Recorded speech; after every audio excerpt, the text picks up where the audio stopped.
Has Pep Guardiola made football boring? Well, that's the big question lots of people have been asking this week. So today I'm joined by Jonathan McKenzie and Duncan Alexander to ask just that. Well, John, I watched Arsenal Manchester City and I have to say, I was bored. But I thought it was the kind of game that you actually might have really enjoyed because you're a massive loser. I think what we should do here is we should distinguish between entertainment and boredom, because I think that boring suggests that there's nothing interesting about a topic. Actually, what you mean by that is that there wasn't enough to entertain you, right? And you're speaking to someone who spent over 10 years studying the intricacies of medieval philosophy, so, which I would admit is a little bit boring. But I would say that there are things of interest in there. Obviously, interesting, not entertaining. Yeah, exactly. Maybe. I think it's important for us, Duncan, to define what we mean by boring, or at least what it is that you think fans mean by boring when they talk about a game like Arsenal Man City. Yeah, I mean, I think there's kind of a folk memory of fear of 0-0 draws, which has been around for a long time. I think the 2003 Champions League final wasn't helpful on that front. It was split down the middle. Some people thought it was a tactically interesting game between Juventus and AC Milan. Others thought it was pretty boring. I think in the context of this season, that game last weekend I thought was, like John said, the intensity made it entertaining. I think the fact there weren't any goals in a game, so many people were invested in kind of, this is the title decider. Well, it was never going to be the title decider because there's loads more games coming up. And we're in another team in first. Exactly, yeah. So I think it kind of kept the title race going. So in that sense, it was a very entertaining match in the sense of the whole season. But yeah, I mean, if people wanted goals, of which they've seen many this season, then it didn't provide on that front. And from like a perspective of picking different metrics, is goals per game the main one that you think you would use if you were trying to define what people mean by boring? Yeah, I think because it's such an easy metric to grasp, and I think it does kind of track quite well with what people kind of have seen as duller times in football. If we go back to the 2000s and look at the Mourinho and Benitez high priest era of defence, then there weren't many goals, and I think that it's when it kind of affects all the matches in a season, pretty much. Whereas I think this season, that game was such an outlier that I think it's actually, for me, it made it more entertaining because it wasn't, oh look, another 4-3. So. Yeah. You could even argue the other way around, that because there's an expectation of goals, when the team between two of the best teams in the league is played out and there are no goals, everyone feels a little bit shortchanged. And that was the impression that I kind of got from what people were saying on social media was, look at all of the riches of players that both of these teams have, and neither of them seemed particularly bothered about trying to get the ball in the net. It's worth saying as well, I mean, we introed the video by asking if football is boring now. I think what we actually mean in the context of this week and the conversation is, are those big title decider contests, Arsenal, Man City, are those games boring? Are there tactical reasons why they are? And it's clear that we're going to talk about Guardiola a lot for the rest of this episode, so we thought we'd queue up beforehand Alex Barker on a timeline of boring for Guardiola. He's going to go back through history and tell us if Guardiola has or hasn't become more boring. So, many people have accused Guardiola's approach to big games as being boring. But has that always been the case? Well, to answer that, we need to understand what pivotal moments have shaped Guardiola's approach in the first place. And I think the best starting point is April 2011, the Copa del Rey final between Guardiola's Barcelona and Jose Mourinho's Real Madrid. Up until this point, Barcelona had been an incredibly successful side, especially against Madrid. Yet on this occasion, Mourinho had a plan that would halt this dominance. Madrid sat off in a mid-block, inviting Barcelona to come forward, most notably their fullbacks. They also started Pepe and Khedira in midfield, hassling anyone in these central spaces, meaning Barca were more prone to losing the ball in midfield, and there was space that Madrid could exploit. That's exactly how they scored the only goal of the night. In the 13th minute of extra time, Messi lost the ball just around the centre circle. Real Madrid then moved the ball wide to where there was a retreating Dani Alves. They beat him in a 1-2, crossed it in, and Cristiano Ronaldo was there to score the winner. They had shown that Barcelona's usual tactical approach wasn't invulnerable, and this encouraged Guardiola to adjust his tactics for future encounters. He stopped his fullbacks from pushing too far forward, preferring them to stay back, wary of the counter-attacking threat. He'd even go on to play Carlos Puyol at left back on multiple occasions. Barcelona scored fewer goals,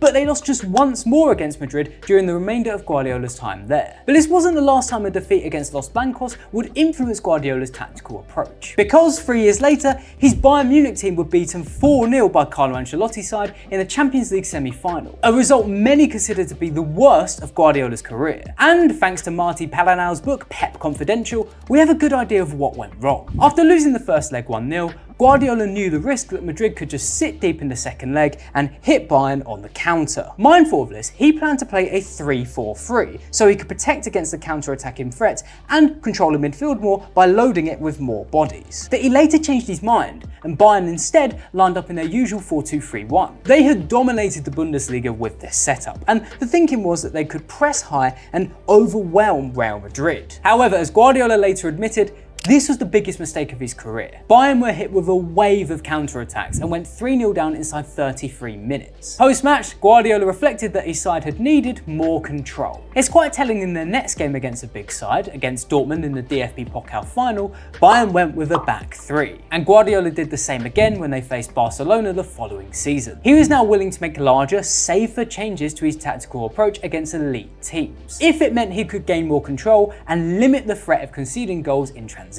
And that thought process seemed to suit him well over the next few years. He moved to Manchester City, and by the midpoint of the 2017-18 season, Guardiola had built a side that looked like one of the favourites for the Champions League and that was unbeaten in the Premier League. Unfortunately for him, Jurgen Klopp's Liverpool were about to change all of that. That January, they ended City's chance of an invincible season. 4 months later, the Reds ended their Champions League hopes too. Liverpool scored 9 goals in 3 games, in a season where City only conceded 23 in 38 league matches. So, why did they struggle so much against Klopp? Well, 7 of those 9 goals came from City losing the ball, either through a misplaced pass or through the Liverpool press, prompting a counter-attack that led to the goal. Even though Guardiola had tried to make changes in each of these 3 games, including moving to a back 3 in their final match, City still couldn't contain Liverpool during counter-attacks. Now, Guardiola's response to this wasn't as obvious as previous defeats, but over time, we can see the direction he shifted towards after these Liverpool matches. Their pass accuracy against the traditional Big Six sides gradually increased over the next 7 seasons, barring a dip in the 21-22 campaign. We could also see the average number of dispossessions per game decreased, following a similar pattern. And if we revisit his lineup in the 0-0 draw versus Arsenal, we can see this data play out in his selections. Guardiola started 4 centre-backs, helping City to win more duels, and benched the player who loses the ball more often than anyone else in the City squad, Jeremy Doku, showing his desire to limit the number of transitions that City faced, as well as making sure they were equipped to deal with any counter-attacks that did arise. Okay, John, that's Alex's assessment, but can you tell me specifically what it is about Guardiola's football now that people think is boring? Yeah, and to understand Guardiola's football, we need to understand the concept of positional play. So the idea of positional play in its simplest form is that when you're playing football, you want to work the ball through lines of pressure, right? So this is Man City in the light blue here. And what we've got is the red team who've got roughly three lines of pressure. And what you need to do to try and get into dangerous goal scoring situations is work your way through these lines of pressure. Every team is trying to do that. There's different ways that you can do that. So let's imagine that this centre back has the ball. There's one way they can get through this line of pressure, and that's just by ball carrying, right? So he could just come up to this player, dribble them, get around them, you're through that first line of pressure, which is a perfectly acceptable way of playing. But the problem is at the highest level, your centre-back is probably unlikely to be able to just easily beat the first man in the opposition press every time.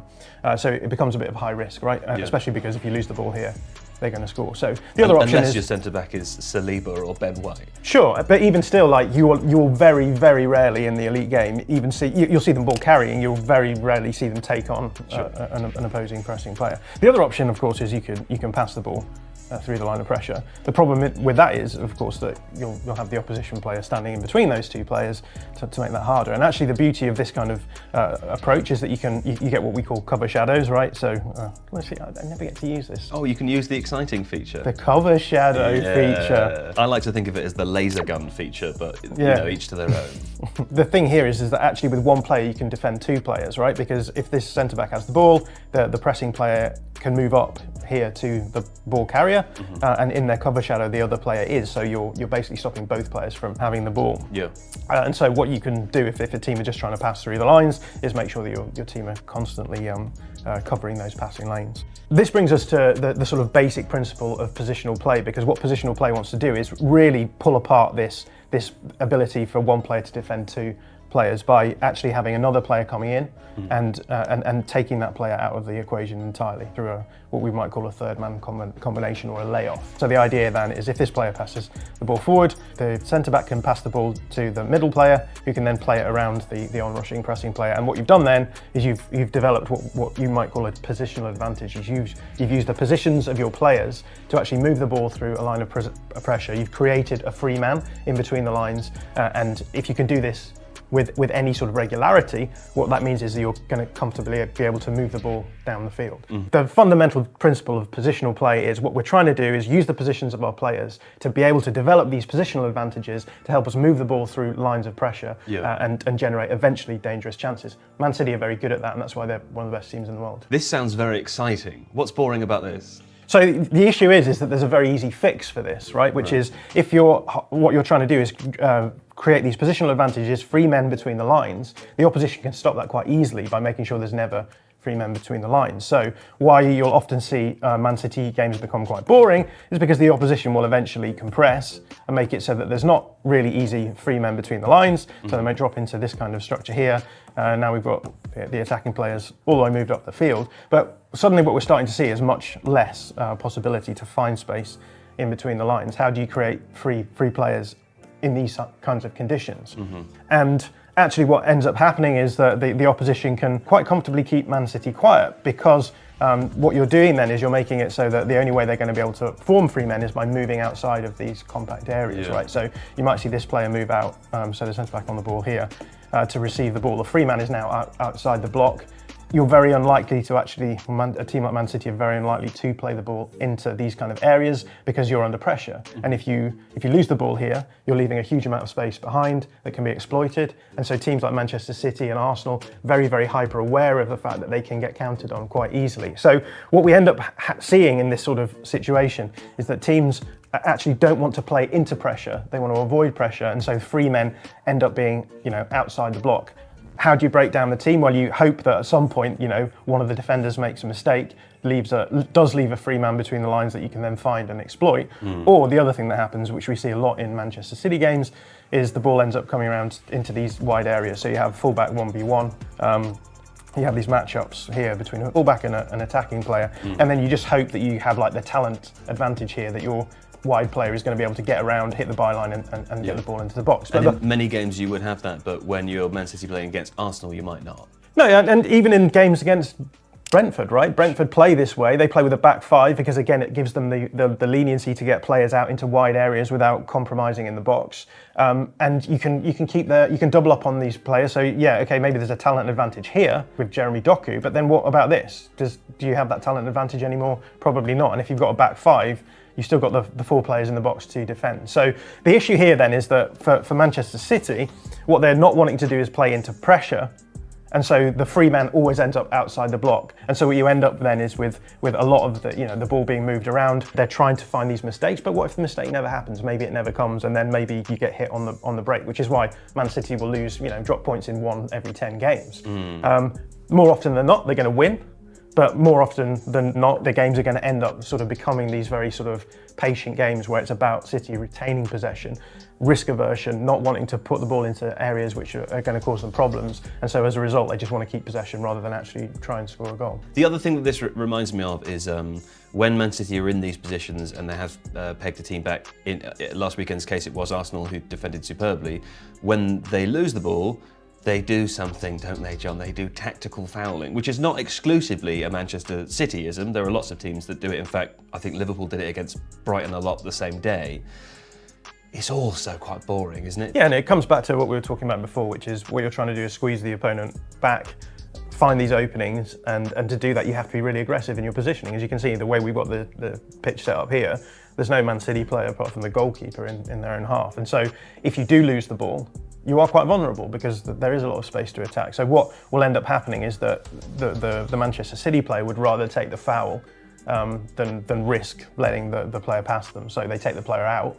That's why it's called a professional foul, and you take your yellow card. But what you've done is you've stopped that from becoming a dangerous situation, and yeah, it stops the exciting situation from happening, right? So people will consider it to be quite boring. Duncan, with your human hat on for a moment, what do you feel about tactical fouling?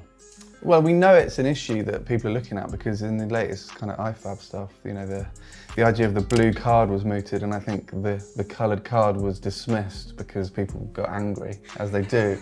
But I think the idea there for like sin bins for tactical fouls is an interesting one, because I think Liam Thelma pointed out that it doesn't necessarily mean that it will stop it, because teams might kind of think that they can kind of basically drop with 10 men for 10 minutes and almost cope with a power play, if you like. Yeah. So, but again, I think it's quite interesting. I think, you know, the history of football essentially is the history of tweaks to the laws that have had big impacts on the game, and we kind of, that happens, and maybe only 2 or 3 years later or seasons later we actually see how it affects the game. And I think we're very much in one of those periods at the moment. I guess the problem with tactical fouling as well is it very much depends on how the referees the game, right? And in these big games, you hear them praised by commentators for this, where they say, oh, they want to let it play. They don't want to card anyone too early for fear of making the game boring. I wonder, nowadays, would it not make it more fun if a player who is going to commit a lot of tactical fouls did get a yellow card in the first half? It might allow the play a bit more. Yeah, and it goes back to the whole punditocracy-ness of it, where, you know, the idea of letting it go, the game go early so that you can get a few fouls in is seen as kind of correct and the right way to, you know, for our league to unfurl. And yeah, I think it's kind of gone too far the other way now, and last weekend probably was a good example of both teams doing that and getting away with it. And it's almost like once players realise they can get away with it, that changes the shape of the game, because both teams are like, okay, we've got this sort of, you know, mini advantage when we're defending. The other problem is as well is that the end point of that is taking players off the pitch, as you said, with the blue card and then eventually a red card. And that makes the game more boring as well, because the team with the player down are just going to sit deeper as well. So it's almost like you're damned if you do, you're damned if you don't. You're gonna end up with a boring game whichever way around it goes. And I suppose this all comes back to this concept of like what's actually most important to the teams here is winning rather than providing entertainment for the fans. Well, for the coaches, it seems a lot about control as well, Duncan. I mean, was it always like this? Or do I look back on the past with rose-tinted glasses and think, you know, football used to be fast and fun, and now it's, you know, 0-0 in these big games? Well, on those 2 points, I think football's probably faster than ever, so that doesn't probably stand up. I think the physicality has always been important in English football. What we've done in the last sort of 5-10 years is combine a level of skill with physicality, which probably has never been seen anywhere, really. And I guess that's why the Premier League is so popular. But we've always gone through this historically. I mean, yeah, I remember when the pandemic happened and people sort of said, oh, these sort of things happen once every 100 years. It kind of feels a bit like that with football. I mean, in 2025, we'll be 100 years on from the change in the offside law, from having to have 3 players back, as it used to be up until then, to 2, which we still have. It's obviously been tweaked a little bit here and there since then, but basically the reason they did that was because in the 1920s football had become boring, and they actually admitted that it had become boring, and the authorities were like, we've got to do something about it. So they made that change, and then immediately there was an extra goal per game in the following season, and it led to new tactics. The WM came in, and I think that's quite interesting, because this, you know, the last couple of years, as John will know, that we've kind of gone back to that formation a little bit for the first time since the 1960s, and we've now this season 3.2-ish goals per game is going to be the highest since the 1960s. So all these things are sort of echoes from the past, really, and football but changes all the time, and yet sometimes just goes back to older sort of versions of itself. You mentioned before as well, like even in the early 2000s, football was considered a lot more defensive, and I think again we get that back and forth between physicality and technicality. I think we're going through a real physicality phase at the moment, and we talked about. I am. In the aftermath of the game at the weekend, there was 8 centre-backs on the field and 2 players playing defensive midfield who've played stints at centre-back in their time as well. I think what we're going to start seeing is a move back towards the technicality at some point. Maybe it will be, again, more physical technicality, but I think that you get such massive gains from being able to have athletic players on the field to stop other teams from scoring. But once you've got all of those benefits, teams will start thinking, well, how do How do we get an edge here? What's the next edge going to be? Did we see that last night with Julian Alvarez starting ahead of Erling Haaland, maybe? Yeah, perhaps. I think that's probably a slightly different tactical conversation. One which I would find really interesting. Well, goodness me. Let's move on very quickly. Might find boring. I mean, from a tactical perspective then, if we talked about the history of it and the perspective of it, from a tactical perspective, positional play, Guardiola type football, it's still very dominant. It seems as though it's going to continue to be so. Is that a problem for the future in terms of relative boredom within these big games? Yeah, well, let's just go back to the tactics board for a moment, where I said, positional play is trying to find advantages, free players between the lines. Teams are able to stop that. Part of the reason why this is so boring, I think, is because you're not actually getting any active defending in these sorts of situations. What I mean by that is, yes, okay, what you're doing is you're dropping deep, you're compressing space, you're making sure that there's no free men between the lines. But what this means is that actually these two central midfielders here, they aren't actually doing much other than just making sure they're close to the opposition player. Because they know that Man City are never going to play the ball really into pressure in this scenario. So all they need to do is just place hold. And what it means is you end up with these structures just staying really nice and tidy. That's part of the reason why I think it's so boring, because it's not only defensive football, but it's passive defensive football. We're not even seeing big tackles going in or whatever. But what I think that the reason for why Pep Guardiola's teams are looking so maybe boring at the moment is because they are, as I said, they're not going to play that pressure pass. They're going to play around the pressure. So for here, like the free man is outside the block, the ball goes in here. And this is because they're worried about giving up the ball, right? Yeah, exactly. So for me, the issue here isn't necessarily with positional play so much as with the risk aversion that has been attached to it, which is what Alex was talking about. Yeah, and risk aversion comes out in different forms, and that's how it's coming out now. But you go back to the 2000s and in the Mourinho-Benitez era, and it was just as risk averse, but in a much more sort of functional way. But it still led to low scoring, a lot of drawn games between the big sides. So not every coach does this. No, and I wanted to talk a little bit about Xabi Alonso as an example of a coach who's using positional ideas, but actually breaking some of the rules that we talked about with respect to the way that Guardiola might play. So just got a series of screenshots here just showing a phase of play that was actually brought to my attention by Martin Raffel, who was on the TIFO podcast last week. Did a really excellent Xabi Alonso masterclass. Used this clip to show what Xabi Alonso is doing in possession. I think it's really, really interesting. So what we've got here is Leverkusen in the black. They're playing this way down the field. And what we have here is Tapsoba on the ball. He's going to play the ball to Granit Xhaka here, but Granit Xhaka is under pressure. Now, normally, as we said, a sort of more risk-averse positional play coach would say, you've got loads of space in front of you here, Tapsoba, move into that space, carry the ball with you, maybe drag players around, and then you'll generate a positional advantage. Instead, what he does is he plays the ball directly to Granit Xhaka, who is, fairly closely marked by two players. Sure. Actually, when the ball comes in, he is put under pressure by the striker. You're putting yourself in a scenario where you could lose the ball here. In the end, the ball gets played to Robert Andrich. It doesn't feel like you've developed any positional advantage here. You've just moved the ball to a player that you could easily have just passed to without any pressure whatsoever. So we're already starting to see some of the rules being broken from what you might expect from Pep Guardiola. The play moves on. Andrich passes the ball to Granit Xhaka, who then passes the ball to, and this is Florian Wirtz here. And again, what we're seeing is passes being made to players under pressure, and passes that don't really seem to have a huge amount of upside to them again from that point of view of a positional advantage. The ball goes to Florian Wirtz and he plays the ball immediately back out to where it originally was. And so again, what's happening here is a lot of the rules are being broken, but the difference is what I was talking about before with respect to passive and active defending. What we've got here now is 5 players from the opposition who are actively having to respond to these short passes being made into pressure. And what you end up with is the structure breaking down. And so when the ball comes back out to Kosunu over here, what we see is you've actually developed other kind of advantages just from pulling the opposition structure apart. So Florian Wirtz can run in behind because the centre-back has stepped up.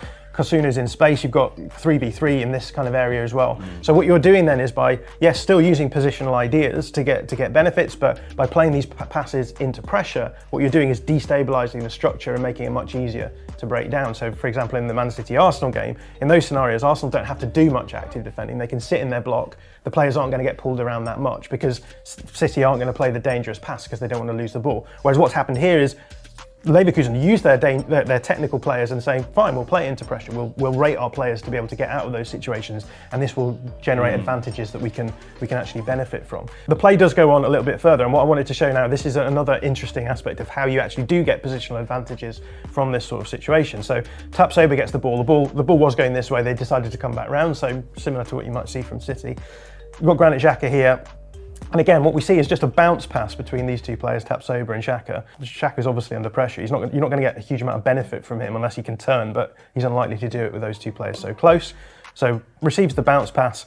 These two players have to respond to him, active defending again. But the ball comes back to Tapsoba. But the benefit you get from that then is that these two players, because they've been actively defending, have been pulled out of space, and Tapsoba can actually just play the ball now to the free player in between the lines. Right. So what we're seeing here now is that by forcing opponents to actually actively defend, putting yourself at more risk, being less risk averse, you are still able to get positional advantages. And we end up with this situation now where Hoffman has the ball, he's in between the lines. This is, you've got options all round, you can play the ball through. They've generated a dangerous moment by actually breaking some of the rules that Pep Guardiola might not allow his players to break. It's like when you... And it's interesting, yeah, because it's almost like the torts in the hair. Arsenal and City are so focused on each other, and then, oh look, Liverpool have gone ahead. And I do think the thing, to John's point a minute ago, I think Klopp's a more adaptable manager. He does change a bit more. Like Liverpool have gone back to more transitions this season, a bit like they did maybe sort of 2017 to 2019-ish.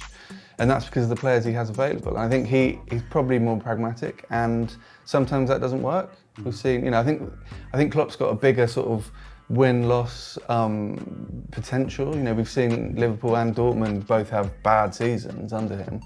But when it works, it really works. And it feels like he kind of relies on or uses momentum more than someone like Guardiola or Arteta would. They're scared of that. They can't control that, whereas he kind of leans into it. It's worth saying that, contrary to popular belief, Jurgen Klopp is playing positional football as well. And that's why I wanted to talk about, risk aversion, because that's the difference between someone like Pep Guardiola and Jurgen Klopp. We could talk about Ange Postecoglou as well. Postecoglou is a positional coach, but what these guys are trying to do is they are playing those riskier passes quicker, moving the ball with more tempo, where Man City will not actually play the more incisive pass, they'll retain possession. You'll see from Tottenham that they will do that, and that's why the Spurs games are sort of so back and forwards, and they can concede late goals, because Postecoglou just doesn't really care about game state, right? Even if they're winning, he's still going to have his team attacking. Yeah, Spurs have come from behind to take 20 points and let 20 points slip this season, which is, the first time that's happened in the Premier League for a long time, which speaks to that point. I think, and it goes back to the original thing about boringness, in the sense that, Guardiola wins the league most seasons, but they all kind of blend into one, whereas the Klopp one really stands out because Liverpool just, won 20 odd of their first 23 games. And it's that kind of like searing yourself into the memory. In 50 years' time, someone will look back and go, oh look, City won 5 out of 6 seasons, they're really good. But, in the time, I think people really latch onto the memories of the exciting teams, and it's creating that kind of that risk that I think really gets into people's heads. Well, this conversation all started because of a big game, a game considered to be a title challenge, Duncan. Is it even necessary to win those games? There's arguments to make that both teams would be relatively happy with a point and no goals in that game. Do you need to win those big games to win the league, or do Manchester City, when they win 5 times out of 6, do they, just get through some of them with draws? When we've seen seasons where, teams have been getting 90, even 100 points once, City obviously did, they just win pretty much every game. This season, what I think is interesting, if you look at the Big Six mini-table, there's so many draws. City have drawn 6 out of 9, Arsenal have drawn 4 out of 7, haven't lost, Liverpool have drawn 5 out of 8. So even in, obviously Manchester United and Chelsea are not having great seasons, but they're still big games when they play. I think we've kind of, the risk averseness has crept up on us and we haven't maybe noticed. And maybe last weekend was the first time everyone went, hang on, these big games are getting very sort of, tense and close again, and it hasn't been that way for a while. So yeah, I think it is different. Ange Postecoglou came up in conversation already as a type of coach. Does things differently, yeah? Less risk averse. There are more out there, Duncan, aren't there? Who are they? Because I believe The Athletic is currently releasing a mini-series on some of these coaches, up-and-comers. Well, up-and-comers is a good question, because I think the age profile did vary a little bit. So, to the Postecoglou point, when do you sort of become an up-and-coming manager? But yeah, we went through Thiago Motta, Kieran McKenna, Paulo Fonseca, Garcia Pimienta, Will Still, and Michel. I don't know who that is. Who's Garcia Pimienta? He's the Las Palmas manager. And Las Palmas are probably, John will know more, but the craziest team out there. Their goalkeeper basically has as many touches in the centre circle as a League One team will do in a season. So yeah, he's very much on the outside of the curve in terms of thinking and trying new stuff. Yeah, they're quite fun because what they're doing is they're doing similar stuff to what Man City are doing, but rather than using it as a way of like dominating the league, they're using it as a way of being able to defend more by just possessing the ball. Right. So they have to do less defending because they are able to possess the ball for longer, which is quite fun. They sound like a team who are probably... I say City all the time. Yeah, but I would have gone Liverpool just because they like, again, counter-attacking football, so your Salah, your Diaz. Probably Liverpool. Everyone's guessing Liverpool to that question. It's not actually correct. Arsenal, I would guess. Arsenal. Why? Saka. Very valid. Incorrect. I was so confident. I love it. Aston Villa. Villa. Is it Villa? Fast wingers, Yeah. strong striker. The way that they play, they score a lot of goals as well, so I think they're just prone to fouls. I'm going to say Tottenham. You are spot on. Tottenham Hotspur. Oh, of course it is, yeah. Okay. Postecoglou style play is mental. It's so fast paced. It is in fact Tottenham Hotspur. Okay. Yeah. James Maddison. I can see that Son as well. Yeah. Tottenham Hotspur. Before Duncan gets a chance to look it up, I've just told him I'm going to ask him if he can guess which team has drawn the most fouls in the Premier League. The audience already know, Duncan, but we haven't played you the clip, so the joke's on you. Who do you think It is very much on me. I'm going to say Aston Villa. It's not. Oh, they're second. They were very close, I believe. But actually, I don't know if they are second. I might have just made that up. Who knows? It doesn't matter. But who's first, Duncan? One more guess. Come on. Go ahead. Is he an up-and-comer? Is he already up? But I don't know what that means. It's Tottenham. Right, I was going to say Tottenham. By quite some distance as well. At least enough distance for us to be confident that they still will be when we release this episode. But thank you, Ruben. And Ruben will be back next week, also at Wembley, because he filmed them all at the same time. And we'll work out how to squeeze that one in as well. I suppose as we round out now, Duncan, I'm curious to ask you, I won't just say what's football for, because that's quite a big... That's quite a big subject, yeah. But as it relates to this Arsenal-Manchester City game, which started this conversation for us, the one caveat I think that we need to address is I doubt it was boring for Arsenal and Man City fans, right? It might not have been fun, but it was certainly tense and it would have been compelling and engrossing. It was boring for neutrals. Does that matter? Not really, I wouldn't say. I think the Premier League has grown throughout its existence and had various periods of being interesting and boring. I think the tension within it, I think I'd say, I'm going to pluck a number out of the air here, I'd say 41% of neutrals still found that an enthralling game. And you're right about if it's your team playing, you don't notice. I've watched some games involving the team I support that have been apparently awful, but I've been completely engrossed. So, and football is very much in the eye of the beholder. It's that game, mate. If we don't know how the season's going to end, if it ends, imagine Liverpool win by a point or on goal difference or something. That game will then take on such significance because it's like, oh well, if one of those teams had just attacked a bit more, or been a bit more risky, then they could have won the league. A lot of football you don't really kind of grasp until you look back at it. And that's a good point. In fact, I listened to my friend John McKenzie on the Second Captains podcast with Jonathan Wilson earlier this week, and I thought Jonathan Wilson described this game well as a game that's maybe more interesting to talk about afterwards than it was to watch. Yeah, and it's worth distinguishing, I think, between what is interesting about that game, because as I've spent the whole of this recording talking about positional play and trying to find positional advantages. That's going on in this game. So if you understand that that's the sort of tactical level that is being played out, you watch that game, you can see the way that Man City are trying to find these advantages, and you can see the way that Arsenal are trying to stop them. That's interesting. It might not be engrossing or entertaining for most people, but it is going on there. You can watch those things, and that's why people will describe these kind of games as intriguing tactical battles. But I think the interesting thing for me is that what we've got in football is essentially an industry that people are desperate to try and make into an entertainment industry.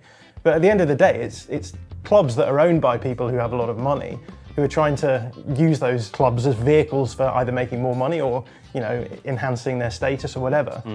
They don't necessarily care about whether or not the fans are entertained, beyond the fact that if every game was boring, then people would stop watching. But we're talking about one game here in a season of, 380 games that people have latched onto. And I think that's the kind of interesting question here, is that this game, it wasn't boring, there was interesting things about it. It wasn't entertaining, but it was one game in 380 games and everyone was tuning in anyway, right? It's the solution to, if you don't like that kind of game, is don't watch that kind of game, but people will still watch it. So I think there's a lot going on, but most of the time football is entertaining. The game before was Liverpool versus Brighton, which was really thrilling. And that's it's a horses for courses thing, right? I mean, I think the key philosophical question here is, can something be both interesting and boring at the same time? And John, when I look at you, I know that's to be true. We'll see you next week. Goodbye. If you like this video, please consider subscribing to the channel. The Athletic is home to some of the world's best sports journalists, including David Ornstein, Amy Lawrence and Rafa Honigstein. With the latest transfer news and insight on every Premier League story that matters, theathletic.com puts you inside football, and you can try it free now for 30 days. See the link in the description.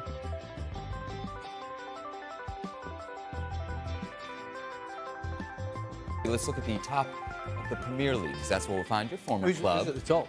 There they are, Liverpool, 2 points ahead of Arsenal and 3 points ahead of Manchester City after the 3-1 victory over Sheffield United on Thursday. Manchester United, meanwhile, in 6th after their dramatic 4-3 loss away to Chelsea also on Thursday. Those two, of course, set to meet Sunday at Old Trafford. The odds makers have Liverpool installed as favourites, that despite their FA Cup defeat at Old Trafford just about 3 weeks ago. What else are we hearing from in and around the club? And just as somebody who's covered this team under Erik ten Hag for a long time, would you back them to muster a response on Sunday?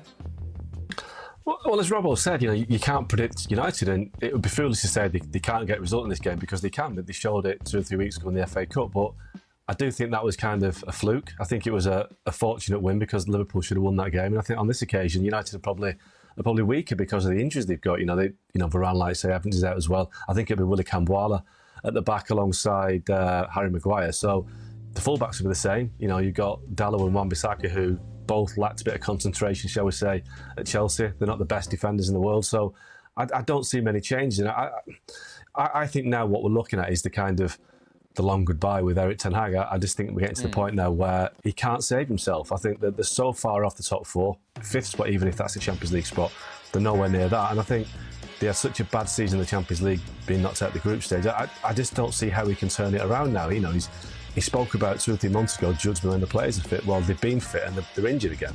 We don't know why that is, but it's still a worry. And they've got a massive game at the weekend against Liverpool. There's no real sign that they can get anything out of it. And then they've got, the FA Cup semi-final. They should win against a team from the Championship, but will they beat Chelsea or Man City in the final? Debatable. So I think this is a long drained out end to the season, and it probably lose to Liverpool on Sunday. It'll be even longer drain out to the season, because that's the biggest rivals. Speaking of Erik ten Hag, he's had some interesting comments, Stevie, ahead of this game between Manchester United and Liverpool on Sunday. Let's take a look at him. Talking about the defeat away to Chelsea, quote, Manchester United dominated the game, but we made individual errors that cost us the game.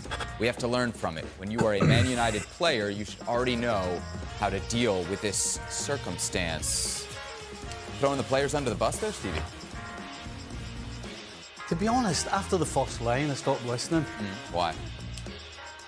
Did you see the game against Chelsea? They dominated the game. Are you serious? They got completely shellacked for 34 minutes, and then they pounced on a horrendous mistake from Chelsea. And from that point on, this game was back and forward like a schoolboy game. At no stage did Manchester United dominate this game. They may have got themselves from 2-0 down to 3-2 up, but they certainly didn't dominate anybody. I mean, how many times is he going to come out and say things that are just not true? That's disingenuous. They did not dominate this game at all. Absolutely not. Mark, you've said long goodbye. Can you give us a heat check right now By on that Eric time, Ten if Hag's you stay seat? to the end, the lights because it would feels like come this on. game could be a So I would blowout, and never if it get a is, chance to I wouldn't dance want to be in his chair come Monday. Yeah, They could see I don't what I think really they'll get look rid of like. Do you know what I mean? the new board in yes. I don't think that they'll make a change before the end of the season. And the on-record noises from United at the moment are he's our manager and we're planning for next season without Eric Ten Hag. But I don't think anybody believes that. I don't think Eric Ten Hag believes it. What I'm hearing behind the scenes is that, you know, he's toast. He's gone. He won't be there next season because of a variety of reasons. The fact that they keep getting beat and they keep dropping points late in games. Really. That's how does me. Sure. Yeah. You just keep up the way. I'll hold your drink. Yeah. I'll be back in 10 minutes. They never were back. Thank you very much for being a good support with that, Ian. I love to hear your side Honestly, of those that stories is as well. I'm coughing. I love it. I love wasn't expecting that. I love it. Now, something else I love as well, I don't know if you saw this week, but you're going to love it. I don't know if you saw it, Steve. A new image of Pep Guardiola was taken and released this week. Pep with the 5 trophies, of course, that we currently hold. I mean, it is just a beautiful, beautiful... Oh, Ian, look at that. Yeah, I've seen that. It's quality. Oh, Lord. That is the stuff of dreams, right? Wow. But that won't be enough for that man. He won't be happy if he don't see that again and again and again. And I've never known anyone like it, honestly. Yeah, he'll look at that and he'd be so proud, but he'd be like, right, that was last year. Yeah. Let's do the same again this year. Oh, man, wow. What an quality absolutely picture, isn't it? Congratulations to everybody involved in that picture. It's absolutely phenomenal. Right, we are about 10 minutes away from today's 12:30 kickoff against Palace. We're going to go back over to Selhurst Park now to get the final thoughts from FG and Kit Simons. Yes, thank you very much. Welcome back to Selhurst Park. We are about 15 minutes away from kick-off here, and the atmosphere here is building. The players are behind us, warming up. We've seen the team news, a start for Oscar Bob, a start for Erling Haaland, Kevin De Bruyne. Erling looked very, very sharp in his shooting practice, didn't he, Kit? Yeah, he did. He'll be desperate to score a goal today and sort of lead the line. And yeah, he's rested midweek, so he'll be firing on all cylinders today, I'm sure. You can see the players now going inside, ready. So what goes through a player's head when you're this close to kick-off, running in? You've done your pre-match warm-ups. Is there anything extra that you do in the dressing room? No, I mean, everyone's different. I mean, most players at this stage, though, now will be like fully focused and just like all geared up for like desperate for that whistle to start now, but really getting in the zone now. Really getting in the zone indeed, and our away support as well. The away section is looking great. There's a couple of poles in the way, which adds to the Selhurst Park atmosphere, but they've been making loads of noise already, haven't they? Yeah, they have. It's going to be a great atmosphere in here today. It's a proper old-fashioned stadium, very tight to the pitch. The City will be very, very vociferous in the away section, and Palace will also make a good noise themselves. Now, we don't really give enough coverage to Scott Carson, but you just saw on your screen a minute ago the laugh he's having with Mateo Kovacic. He was doing the goalkeeping in the warm-ups, and I tell you what, Kit, he's still got it, hasn't he? He can still ping a ball like, yeah, his service is pretty good as well. He's a great character, great part of the squad, and a real personality for sure. And of course, Phil Foden was also doing his pre-match routines, doing some skills that I've never seen before. Once again, what a special talent he is. Yeah, no, he's incredible. We're certainly very lucky to have him at City, and he clearly loves being here as well, so it's a good match. And we're certainly very lucky to be here, and I'm very lucky to be here with you. So I'll see you at full time. We'll head back to the studio. Come on, City.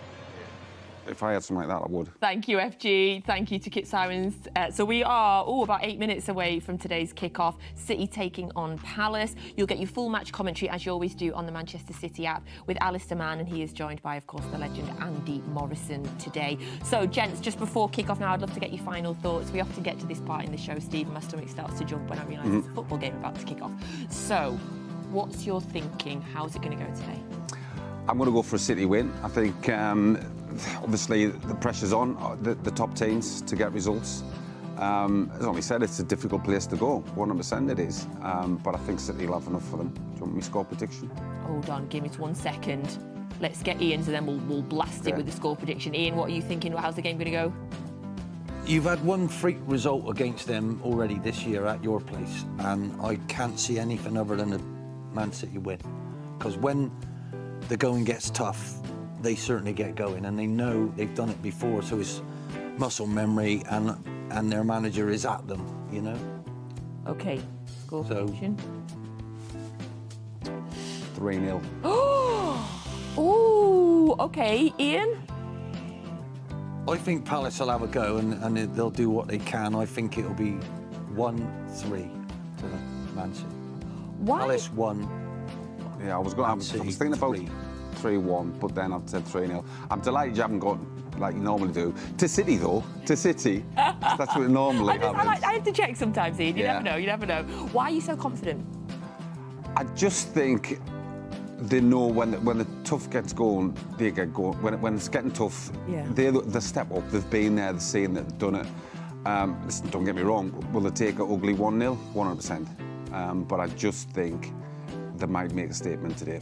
I really hope that you are right so that we close in that goal difference gap that we've got on Liverpool as well. Importance of a psychological win today as well, Ian, given that we're playing before Liverpool and Arsenal. Absolutely, yeah. The pressure is on. You know, squeaky bum time, as Fergie used to say, but you've been through that. Last year was squeaky bum time. You broke all sorts of records. What that man's done there could have been his whole career, but he's got all those trophies around. That was in one season, so it's still, can we do it again? Can we do it again with different players? But, you know, this is everybody's learning. Oscar Bob was going to step up. Everybody's growing. It's all growing, and it's all driven by the one man. For me, Palace have got it tough, and they'll take probably 1-0 against them today without, you know, what they don't want is a hammering. Anybody playing your team at the minute could get a hammering. Villa have been sensational this season, but you know, this is the time it matters, and I believe I can't. It won't be a free score because I think Liverpool will keep going, and I think Arsenal are better than they were last year. But you are who I'm expecting to be a juggernaut and flatten everything around you. Oh, Ian, I hope so. And I know that Pep would say he's only thinking about this game, but I've got an eye on Tuesday, and I would like a comprehensive win today, Steve, a good performance, a good few goals, just for that extra added bit of confidence for Tuesday. Yeah, and obviously at the end of it, as I said, the manager will take a 1-0 win, but more importantly, no injuries. You know, everybody gets through absolutely fine. You get on the bus or you fly home or get the bus back on the motorway. Job done. Then let's look forward to Real. But bravery, he's leaving out his best player at the moment. And Phil's his best player at the moment. He's in probably, just behind Rodri, you know. But his goal-scoring form, fantastic, must be delighted. And yet, sit there, son. Here we go, with Oscar Bob. I brought him into my fantasy football team this week as well, Phil. Oh, yeah. Oh, no, You didn't have time to change it? No, I didn't. Oh, I didn't. I got gutted. Oh, well. Surprising, actually, because you're normally I'm still second in the league. I'm still second in the league, and I've got a chance. I've got a chance to close the top down, and Joleon Lescott's breathing down my neck in third as well. So, anyway, it's time for a Premier League, a real football game. Thank you so much for joining us on Matchday Live today. So much, Steve. Thank you for being here as always. Thank you all for joining us on Matchday Live. Thank you to FG and to Kit Simons. We will be back at half-time talking about, of course, hopefully some goals in the first half, and at full-time, hopefully talking about a Manchester City win. So enjoy your full match commentary now with the wonderful Alistair Mann and Andy Morrison.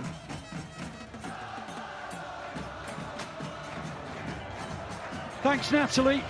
So in a three-way title race, it is City's turn to play first, knowing that a victory can ramp up the pressure on Arsenal and Liverpool, who face tricky away games at Brighton and Manchester United. The defending champions may start the weekend in third, but a win at Crystal Palace this afternoon, slip-ups for the other title contenders, and the Blues could end the weekend at the top of the table. With 8 games to go, it's shaping up to be one of the most fascinating and perhaps unpredictable title chases of recent years. Well, Crystal Palace have their own priorities, sitting 8 points above the drop zone, and new manager Oliver Glasner has opted to name the same side which lost at Bournemouth. It means the industrious and talented Eze, Ayew and Mateta remain intact, offering a genuine threat if they can wrestle possession off the Blues. Remember, they managed a draw at the Etihad Stadium back in December, so we'll have recent positive memories to draw upon. Pep Guardiola's in the midst of this period of the season that he enjoys most, with Blues seeking an unprecedented treble-double. Rotation is essential to attack on those three fronts, and he's made 4 changes to the side which beat Villa. In come John Stones, Erling Haaland, Kevin De Bruyne, and of course Oscar Bob, the latter for only his 2nd Premier League start. Stefan Ortega continues in goal, though Ederson is fit again for a place on the bench. He's joined by midweek hat-trick hero Phil Foden, who is among those rested, maybe, perhaps, with thoughts of Madrid at the Bernabeu on Tuesday. Well, alongside me today is former City captain Andy Morrison. Andy, do you think that this is a selection with an eye on Madrid on Tuesday? Nope, not at all. I really believe that you know, the rotation in midweek surprised a few, and again today, you know, when you're bringing John Stones, Alvarez and Haaland back into the team, speaks volumes of the strength of the squad, the depth, and also the ability to, you know, score goals from many areas. So no, I don't think it is, and I don't think this time of the season, you just said 8 games, it's not a time to start thinking about the next one. This is the most important one, especially with the run-in coming, 8 games to go and three very, very good teams pushing for the title. That's the other question I'm going to ask you is, have you got a gut feeling as to who's going where? Alvarez, Haaland, Bob, De Bruyne, Grealish. It's a whole list of potential positions for those 5. Yeah, I think Grealish. I mean, Gvardiol's given real height and width from that sort of left-back position this season when he has played. But, you know, Grealish naturally has been on. I think Grealish will be Haaland. And then the 2 centre-halves with Lewis creating the double pivot with Rodri. I think Alvarez, De Bruyne, Oscar Bob, I think could turn up anywhere on the pitch at any given time. You know, it's just about keeping the ball. I want to see Alvarez, though, get into the box from wide areas when crosses and to help Haaland, because Haaland gets suffocated. And when you put a ball into the box, and just the position where Rodri scored in midweek, just in between the fullback and the centre-half, just attracts the centre-half, which then creates a one-on-one. And Haaland too often has got 2 big lads there he's trying to fight with crosses into the box. Well, the first whistle was for the players to take the knee, but a couple of the Palace players didn't realise that and kicked off. And they've now got back down to the knee and back up again. It'll be the second blast of the whistle that gets us underway. So City haven't lost on their last 8 visits to Selhurst Park. It seems imperative that they continue to improve on that impressive record. Remember, a handsome 4-goal victory would take them above Liverpool and to the top of the Premier League table. And it's almost impossible to predict who's going to get what where, but all 3 sides face 8 games. They both are away at the same time. They're both at home at the same time each weekend. So we know that when City will be away on the weekend, it means Arsenal and Liverpool will do too. Remember, the Blues here at Palace, while Liverpool are at Old Trafford tomorrow, and Arsenal are the evening kick-off at Brighton. City in their change colours of white shorts, maroon shorts and white socks. And already there's terrific noise being generated from the right-hand side of the ground where the away fans are congregated. Not the easiest place to go, particularly when you've got a 12:30 kickoff. Number of times that you go down to Selhurst Park, you get to London, then you realise another hour or so before you get to Selhurst Park. But the Blues are making good progress. De Bruyne wins the game's first corner with a low ball in that was deflected out by Anderson. Yeah, great recovery from Bob, putting pressure on, and the turnover, which is where the opposition are weak when they're in possession of the ball. City win it back quickly, and then opportunity comes. Great movement from Haaland as well. So the first corner of the game. De Bruyne's going to hit an out-swinging ball. Doesn't look as though the Blues are going to go short. Stones is just by the goalkeeper, Dean Henderson, who was the second-choice goalkeeper before Sam Johnson picked up an injury. Pretty good second-choice goalkeeper, to be fair. As De Bruyne hits in the ball, and Haaland was trying to attack it, but Palace managed to get it away. Alvarez picks it up 30 or so metres from goal, goes wide to De Bruyne. De Bruyne drills it in, it's cleared by Mitchell. City will pick it up again, and already the pattern of what we imagine will happen today. City dominating possession and Palace sinking deep and trying to stop them from playing. Gvardiol's on the halfway line, plays it out wide to Grealish, who's operating in the left wing position. Looks as though both Alvarez and De Bruyne are playing in sort of number 10 positions, just behind Haaland, although Lewis is pretty advanced, and it looks as though Bob's going to attack from the right-hand side. Grealish now wide on the left-hand side, trying to get beyond Munoz, but Munoz, to be fair to him, defended well, although the ball's immediately given away, and that's going to be Palace's problem, keeping the ball today, Andy. Yeah, it is, and just clever from Jack Grealish. Don't block it. Don't block it. They can't get out. When you block it, you're just going to take minutes out of the game. Well, they'll take the time on a throw and just keep the ball in play. City will win it back.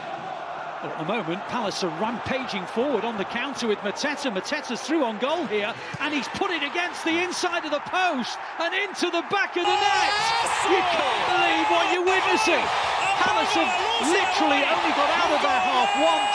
Mateta's got beyond John Stones. He's run beyond Arteta. He's placed it out of the reach of Arteta off the inside of the post, and Ortega cannot get to it, and it's 1-0 to Crystal Palace. Andy, stunning. Absolutely. I mean, it's just too easy, and I think, you know, I need to see it back, but I think Ortega's got himself in a position where he's in no man's land. You know, the defenders are coming across. There's a double here. Let the two defenders deal with this. You just stay in your goal. But once you get that far out and it gets past him, it's in. You know, if he's 2 or 3 yards deeper, at least he can react to it, because there's support coming across. Diaz is there. It's a really, really good finish. Well, it was so simple that you just scratch your head in disbelief. It was a ball from about the middle area of the Palace pitch, and Mateta just ran away from Stones and angled the shot beyond Ortega and off the far post and into the back of the net. We've just crept into the 4th minute, and Crystal Palace are in front. Well, I'm not in the least bit surprised how Palace had set up, and I'm not the least bit surprised that what they were looking to do was get the likes of Mateta to charge beyond City's back three, but the fact it happened with their first attack is a genuine source of concern. I just feel Diaz was there. He's coming across. Stones is recovering. You know, make the keeper beat you, and when one shot takes out 3 players, you know, the keeper and the 2 defenders, I just think it's probably too high. And made it very easy for him to score the goal. But, you know, there's 90 minutes left to play, so there's plenty of time. You know, no good time to concede a goal. But if you're going to do it early on. Well, it's probably worth telling you a statistic that will encourage. City are unbeaten their last 6 Premier League away games, 5 wins and 1 draw, and they've come from behind to win in 4 of those 5 victories. Well, they're going to have to come from behind again. They had 86 minutes to turn the match around when that goal went into the back of their net. It's a City free kick because of a foul by Munoz on Grealish. It's wide on the left-hand side, and already City have a chance to draw themselves level. De Bruyne in the right-wing area of the pitch, hits it in. It's too close to the goalkeeper, but Henderson, quite sure why he decided to punch it out for a corner. I mean, I've heard of not taking risks, but that seemed a very easy catch for the goalkeeper, and he's decided to punch it out for a corner, which will offer encouragement, I suspect, to the Blues to put high balls in at it. Anyway, it's De Bruyne who's going to take the resulting corner. City have gone short with it this time. Alvarez is in the right wing position. On it goes to De Bruyne. De Bruyne clips it in, and the header was a good near post chance for Guardiola, and he put it over the bar, and that was relatively clear. It was a genuine chance. Yeah, it's a great chance. He's just stood, though. He's not able to come onto it, and it's just behind him. And flick, but if he gets less purchase on it, he might find the far corner. But, you know, I think that's going to be, if it wasn't that way before, it's just going to be incessant attacking now. It'd just be a relentless attack after attack, and making sure we take one of them chances. Oliver Glasner's been in charge for 5 Premier League games before today. He's only won 1 of them. To be fair, it's not an easy job to take over when the transfer window's finished. You've got to go with somebody else's players and with players who have previous managers' ideas. But Glasner is hoping to have the kind of impact that will allow them to at least maintain their place in the Premier League. City have the ball, they've dominated possession, but they've now lost it. Rodri loses it, and now all of a sudden Palace are coming forward, and it's suddenly 4 on 3, and the ball's been worked out. Oh, it's a poor ball from Wharton, to be truthful, as they're forced far too wide. Palace on the edge of the City penalty area, though, and they played in a good little 1-2, but it's gone out for a goal kick. Well, we know what they're going to do, Crystal Palace, and they've done it well in the opening 7 minutes. Yeah, pressed really well in there, just nicked it off Rodri, and then once he steps away from Guardiola there, you're in trouble. Now he's just got to make this. He narrows John Stones in, and then, you know, to City's good fortune, it's a really, really poor pass wide. Real dangerous situation there, 4-on-2. Well, Crystal Palace prior to today hadn't scored in their last 4 games against City here at Selhurst Park. It took them just over 3 minutes to do it today. And the Blues, as well as playing catch-up on Arsenal and Liverpool, are now playing catch-up in this match against Crystal Palace. But they are very much on top in every other regard than the scoreline, absolutely dominating possession. But Palace's counter-attack football has been good. But now City coming forward with numbers. We're on the final third with Rodri. Rodri prods it back to Diaz. Diaz on to Gvardiol. Gvardiol out wide to De Bruyne. De Bruyne in the left wing position, and he wins the throw. Well, Glasner has a reputation for his sides being dynamic and very, very hard-working out of possession. It's kind of what he did at Eintracht Frankfurt. If you ever watched Eintracht Frankfurt in the Premier League, they'd usually win 5-4 or lose 6-5. They were that kind of team. City will be hoping that it's a 5-6 kind of day in their favour if that's how Glasner wants to play with Palace. The ball is with Grealish. On it goes to De Bruyne. De Bruyne tried to find Haaland, but Hughes was there, and now they can try and build a counter-attack with Munoz. But City will win it back with Rodri. You imagine City will get about 75-80% possession of the ball today, but in a way that'll suit Crystal Palace's game plan down to a T, particularly with this raucous home support that they've got, sort of roaring them on and encouraging them against the defending champions. Lewis helps it on to Stones. Stones getting towards the final third, goes wide to Oscar Bob. Bob steps in nicely, plays it to Lewis. Lewis on towards Alvarez. Alvarez round the outside, and it's, well, it could have gone in as an own goal. In the end, it's popped up in the air and been punched away by Henderson. Well, that was really good play by City. They're going to craft a lot of chances today, but Ward was in the right position to get it away. Yeah, great from Oscar Bob. We don't quite see it there, but he just stepped inside and went past Mitchell very, very easy. And Mitchell's a good defender, so that's really promising for Bob. Find him, because he'll cause problems. City are going to have a whole stack of chances today. Are they going to convert them? The ball is with Gvardiol. Gvardiol on to De Bruyne. De Bruyne goes inside to Diaz. Diaz to Stones. Stones midway inside the Palace half. Turns and plays it back to Diaz. Diaz looking up and looking to his right-hand side. Plays it to Stones in the centre circle. On it goes to Bob. Bob helps it wider and gets it back. Lewis, and on it goes to Alvarez. Alvarez in the penalty area, shot was blocked. Rodri on the edge of that area, plays it out wide to De Bruyne. City are all over Palace. Ball comes towards Haaland, it's headed away. Rodri on the slide, good save by Henderson. It was going towards the corner of the net. City are absolutely pommelling on the door at the moment. Palace are just about keeping them out. Yeah, it's a good defensive header against Haaland, and it probably just takes the pace out of it by going into the ground. It's actually a great save, great save. But it has been, you know, before the goal and after, it's been relentless, hasn't it? Has indeed. Plenty of encouragement that the Blues can turn this around very quickly. Corner goes short to Oscar Bob from Alvarez. Bob now plays it to De Bruyne, crossing position. In it goes from De Bruyne, up into the air by Ward. City should win it back, and they do with Grealish. But he's wide on the left-hand side. Plays it to Rodri. Rodri in a bit of a tight spot, really, and he loses the ball. Palace have it in the right-back position, but presumably City will get it back, and they do straight away. De Bruyne now, midway inside the Palace half. On it goes to Haaland, and then it was prodded to Wharton. Ball won back by Rodri. On it goes to Diaz. Diaz plays it to Gvardiol. Gvardiol plays it out wide to Grealish. City all over Palace, but the scoreline tells you that they're not in front. In fact, they're behind by 1-0. Diaz has got it. One attack from Palace, 1 goal. Ball is with Stones. Stones getting towards the right wing position. Wide it goes to Bob. Bob helps it back into the possession of Ruben Diaz. Diaz now. On it goes to Bob. Bob into Lewis. Lewis to Stones.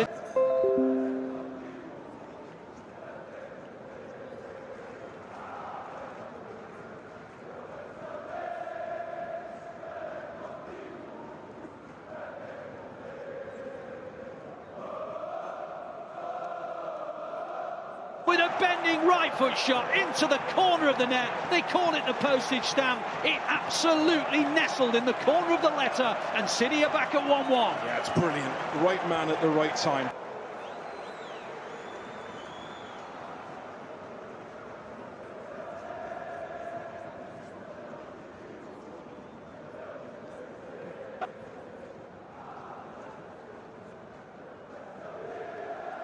Fulham, once he steps inside and it opened up, you're just hoping he can find the far corner. And it's a magnificent finish. Keeper's got nowhere near it. The Jack's done really well, sucked two in, which has then left De Bruyne spare. It's that touch there. That's just brilliant, and the keeper can't get anywhere near it. Magnificent from De Bruyne. On to 99 City goals, and he has also become today a 250th appearance in the Premier League for the Blues, only the 7th City player to hit that milestone as well, and he has scored for the 4th time against Crystal Palace in his City career, and the game is back at 1-1. But City have just been careless in possession. They can't do that because Palace are set up to counter. They are set up to pick off City when they make errors. This time, though, City have got back into shape. So we've redressed the balance of that early mistake. Absolutely, but again, you just said the threat. You know, as soon as that turnover of possession, Muniz has just run off the back of Grealish into a grey area. Yeah. You know, and so they're it's just run off the back of Grealish into a grey area. Yeah. You know, and so they're exploding. It'll be the same with Mitchell. Turnover of possession and just gone. And then it's whether Oscar Bob and Grealish will track them runs, because if they don't, they are dangerous, Palace. Absolutely. It's just a little trigger, and all of a sudden, Palace, who sit deep, suddenly 3 or 4 of them come springing forward. We're just looking at another replay on our monitor. You know, it's the small detail, but to take Wharton out of the game with that touch is just magnificent, because if it's undertouched or he overhits it, it gets blocked. It's just meticulous from De Bruyne. It is. City are defending at the moment, but the way this game has gone, Palace don't seem to hold the ball for very long. They've done well, actually, with Joachim Andersen, but then Lewis prodded it away, picked up by Mateta, and now Ayew.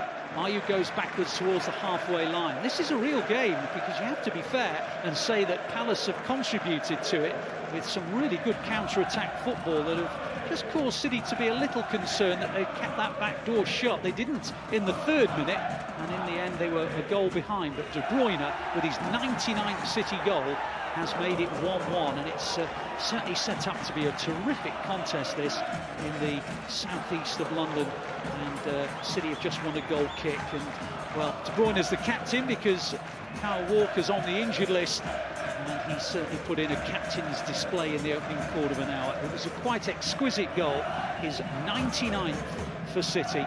Can he make it 100 today? That would be a perfect way to continue this wonderful career that he's had at the Etihad Stadium. Well, Oliver Glasner would have expected City to have chances. They've now converted one of them. Got the ball on the halfway line with Rodri. Rodri helps it on to Stones. Stones just 8 inches forward, trying to get towards the midpoint of the second half of the Palace half. I'm looking at it, and every time they get 2 passes in the attacking third, Alvarez is in behind or down the side.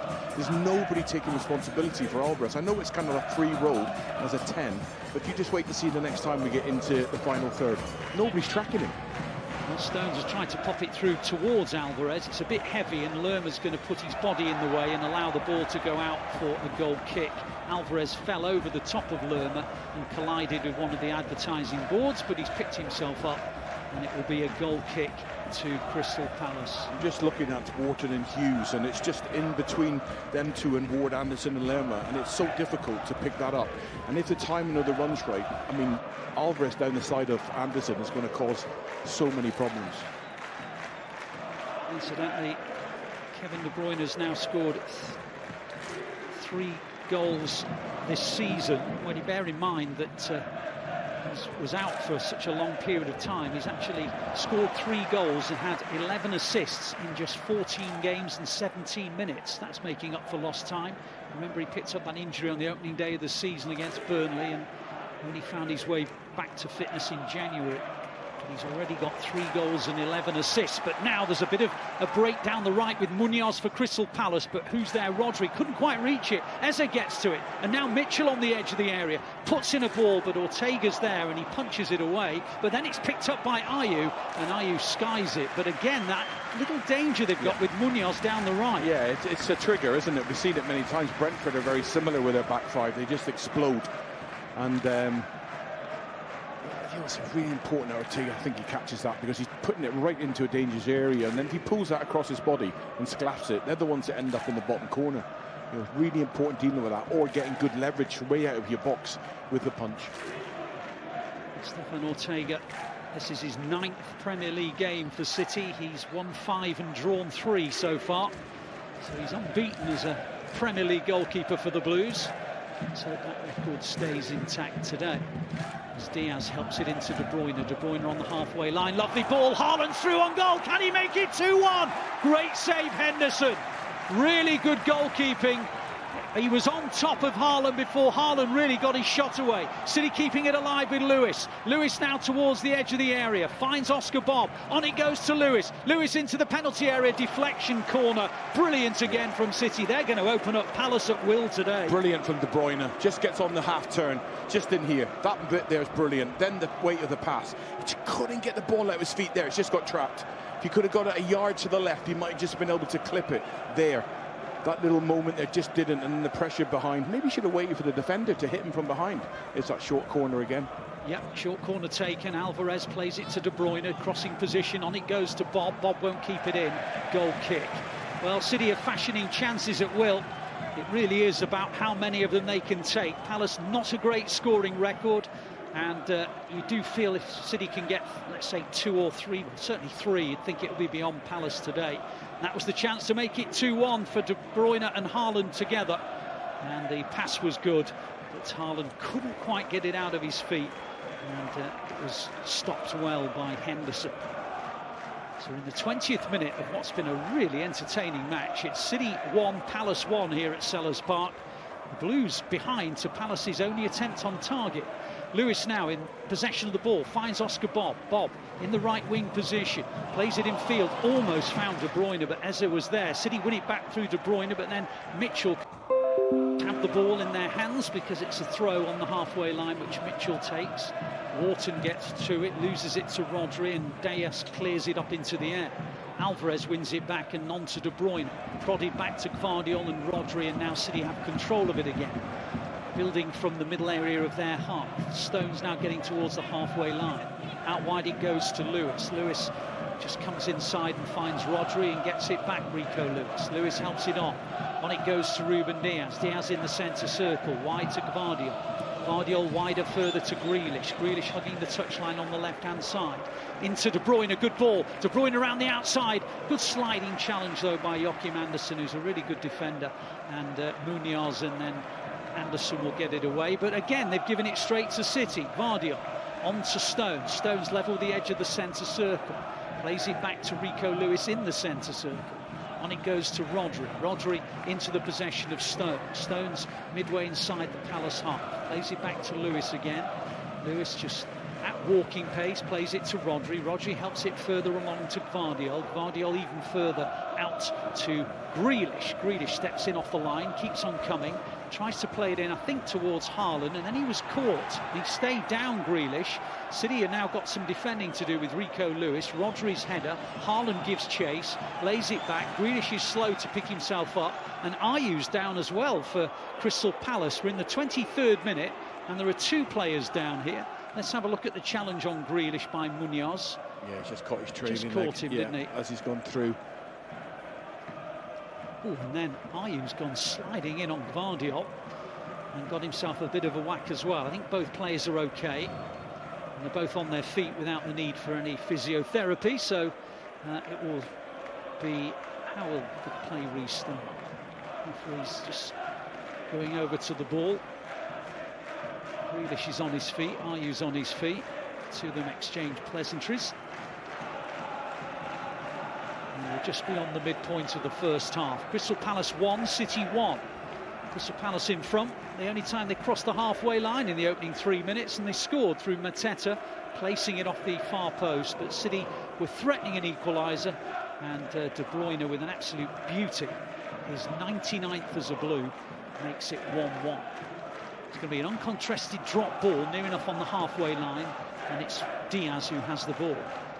Diaz steps forward, no one really putting too much pressure on him, so he plays it out wide into the possession of Bob. Bob with Mitchell in front of him, wide on the right-hand side. Infield it goes to Stones. Stones turning away, plays it back into Diaz. Diaz helps it on to Gvardiol. Gvardiol on to Rodri. Rodri trod on the ball, but still found Gvardiol. And now it's De Bruyne. De Bruyne out wide to Grealish. Grealish up against Munoz. Steps inside, plays it to Gvardiol.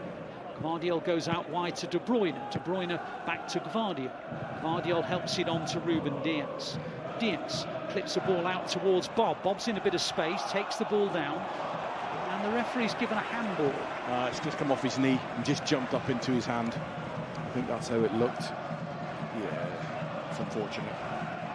It's a great switch of play, though, to find Bob, especially against a back five. You normally don't find somebody be able to receive the ball unopposed. Terrific pass. Handball against Oscar Bob. Free kick to Crystal Palace inside their own penalty area. Henderson plays it to Wharton. Rodri wins it back for the Blues. Alvarez. It's not a great challenge that from Will Hughes, I have to say. Went through the back of Alvarez. Referee way play on because City retained possession. On it goes to Gvardiol. Gvardiol just inside the Palace half, finds Diaz. Diaz brings in Stones. Stones helps it out wide to Lewis. Lewis back in field to Stones. Stones to Rodri. Rodri back to Stones. Stones on it goes to Gvardiol. Gvardiol midway inside the Palace half. Not a great ball, actually. Munoz got in front of it, and eventually it goes out for a Palace throw midway inside their own half. So City, who've won 18 of the last 21 games in all competitions, are unbeaten in 24 in all comps, 20 wins and 4 draws. They've only lost 1 of their last 22 Premier League games. They're on a run at the moment of 15 unbeaten, 11 wins and 4 draws. And they've won a free kick for a foul by Mateta, and it's about 35 metres from the far corner flag. I haven't mentioned today's referee, by the way, Paul Tierney, who ironically was in charge when City drew with Crystal Palace in December. Stones has got the ball midway inside the City half. No real pressure on him. He's literally at walking pace. Plays it across to Ruben Diaz. Diaz still inside the City half. Finds Gvardiol. Gvardiol about 10 metres inside the Palace half. Plays it to Rodri. Rodri plays it out wide into the possession of Bob, and it comes off Mitchell and out for a City throw. Just in front of the City fans, actually, who 1 or 2 were claiming that it was a handball. As Chairman Steve Parish is in attendance today, of course he is. It's a home game. And City, of course, are in town. 19 minutes to half-time, 1-1. Lewis and Bob exchanging passage down the right-hand side. Bob now has it. Bob about 30 metres from goal, plays it back to Stones. Stones midway inside the Palace half, helps it on to Rodri. Rodri, little ball over the top, looking towards Alvarez, cleared by Mitchell. Anywhere will do from Anderson, up towards Mateta, who merged with it. Did well, actually. And he's brought in Eze. That's really good play from Mateta. Now Eze goes at City, but he loses the ball. De Bruyne on to Diaz. Looks a real handful, Mateta, doesn't it? Yeah, he is. He's a big unit, but he's got good feet. You know, he keeps the ball very close to his body, sucks people in, and then, you know, he's made 3 or 4 really good decisions, but great recovery from Bob. You know that you're going to, with Eze, you know you're going to get an opportunity if he keeps the ball, because City's desire to get back and recover the ball, you know, is a trait of Pep Guardiola. City have got the ball as they've had for most of the opening 27 minutes of the game, but it is just 1-1. City have had chances to make it more than that. A couple of good saves by Henderson, and they try to make progress down the left, and it'll be another City corner. Already their 5th, and we're only in the 28th minute. Palace, by the way, haven't had any corners so far, and Grealish has just gone down. Now, hopefully it's an impact and nothing more. Little sliding challenge. Does he get caught on the follow-through from Ward? Just took a blow, I think, to the kneecap, did he? Might just be his ankle. He's on his feet again. Remember, he's had a lot of injury problems this season, Jack Grealish. It's only his 9th Premier League start of the season. Anyway, it's a City corner, their 5th of the game. It's going to be an in-swinger from De Bruyne. De Bruyne whips it in, and it's helped out for another City corner. A bit of variety on that one. It was hit low. Pep Guardiola with his hand on his head and not totally satisfied with what he's seen so far. 17 minutes to half-time. Crystal Palace 1, City 1. De Bruyne will take City's 6th corner of the game. Again, it's that near post. It was not a great ball. And Joel Ward had an easy clearance. Now there are 2 balls on the pitch, so City will have to take that throw in again. And in the end, it's Alvarez who throws it to Grealish. Midway inside the Palace half, but far away from the goal. Goes back to Gvardiol. Gvardiol to De Bruyne, back to Gvardiol. Gvardiol plays it to Rodri. Rodri level with the edge of the centre circle, finds Diaz. Diaz easing forward, goes to Stones. Stones in the inside right position, helps it wider to Bob. Bob goes back to Diaz. Diaz still midway inside the Palace half. Stones. Back it goes to Rodri. Rodri on to Gvardiol. Gvardiol to Diaz. Diaz. Still about 15 metres inside the Palace half. Helps it on to Stones. Stones back to Diaz. Palace trying to keep their shape. Rodri. Helps on to Diaz again.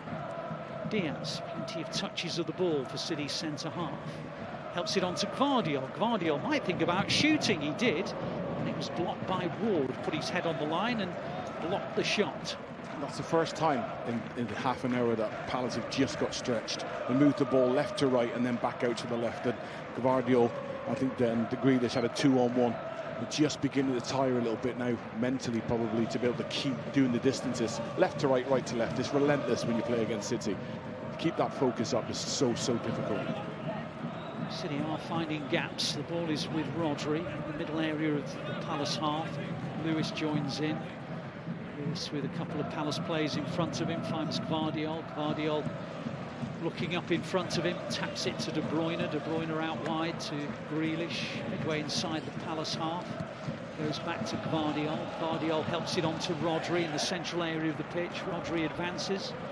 Still going Rodri. Stops and comes the other way, plays it out to Stones. Stones about 35 metres from goal, wide it goes to Bob. Bob on the right edge of the penalty area, going inside and then outside, and inside it goes, and Lewis on towards Grealish, and it was just prodded away by Ayew. Good play by City again, retrieved by De Bruyne. Gvardiol back to De Bruyne. De Bruyne on to Rodri. Rodri now into the possession of Oscar Bob. Bob on towards Stones. Stones round the outside in a right wing position, but forced away from goal. And the impetus has been lost, but he finds Bob. Bob looking up, plays it back to Diaz. Diaz to Stones in the right wing position. On it goes to Bob. Bob now tries to get beyond Hughes. He does do. Goes into the penalty area, Bob, but then he loses possession to Lerma. And Lerma will get this one away for Crystal Palace. Does he have an out ball? No, because Diaz is there in front of Mateta, and he finds Lewis. Lewis battling with Eze. City win it back with Alvarez, and that's a foul, surely. Free kick for the challenge on Oscar Bob. Or is it just a throw? Well, either way, it's a City ball. Taken quickly, Stones into the possession of Diaz. Diaz midway inside the Palace half. On it goes to De Bruyne, back to Gvardiol. Gvardiol out wide to Grealish. Grealish up against Munoz, plays it to De Bruyne, back to Gvardiol. Gvardiol about 25 metres from goal, hits in a diagonal ball cleared by Lerma, picked up by Rodri. Rodri in front of Eze, plays it back into the possession of Stones. Stones back to Rodri. You can visibly see them grinding Palace down here.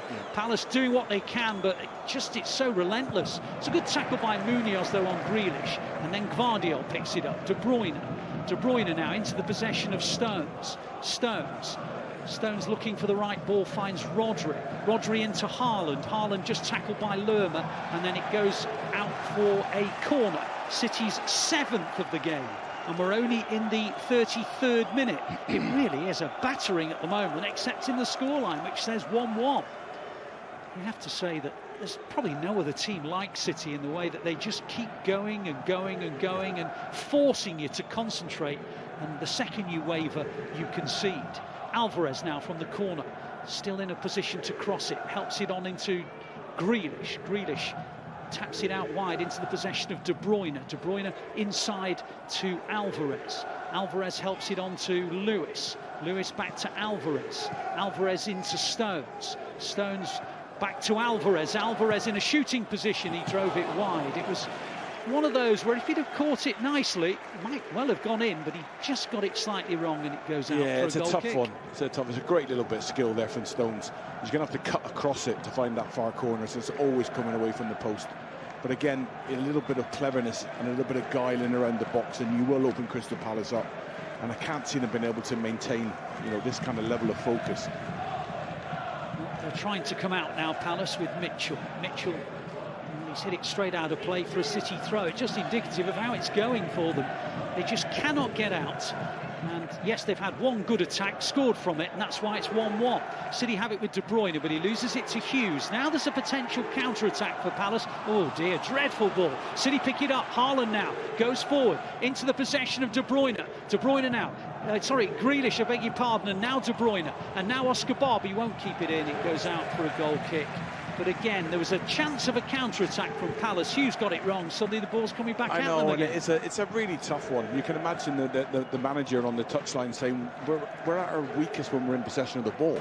Let's not try and get the ball and keep it, because every time we expose ourselves and get further players up the pitch, if we get it wrong, City will just, especially then create space in behind for Haaland, which the opportunity came from De Bruyne. That's when he's at his most difficult to play against.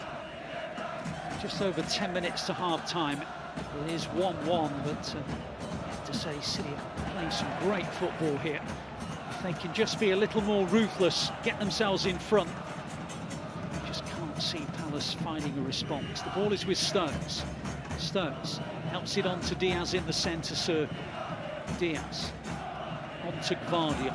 Gvardiol wide to Grealish. Grealish on the left-hand side, comes inside and loses it to Munoz. And now Ayew taking on Grealish, but Munoz loses it. City just get it back relentlessly. Grealish goes backwards to Gvardiol.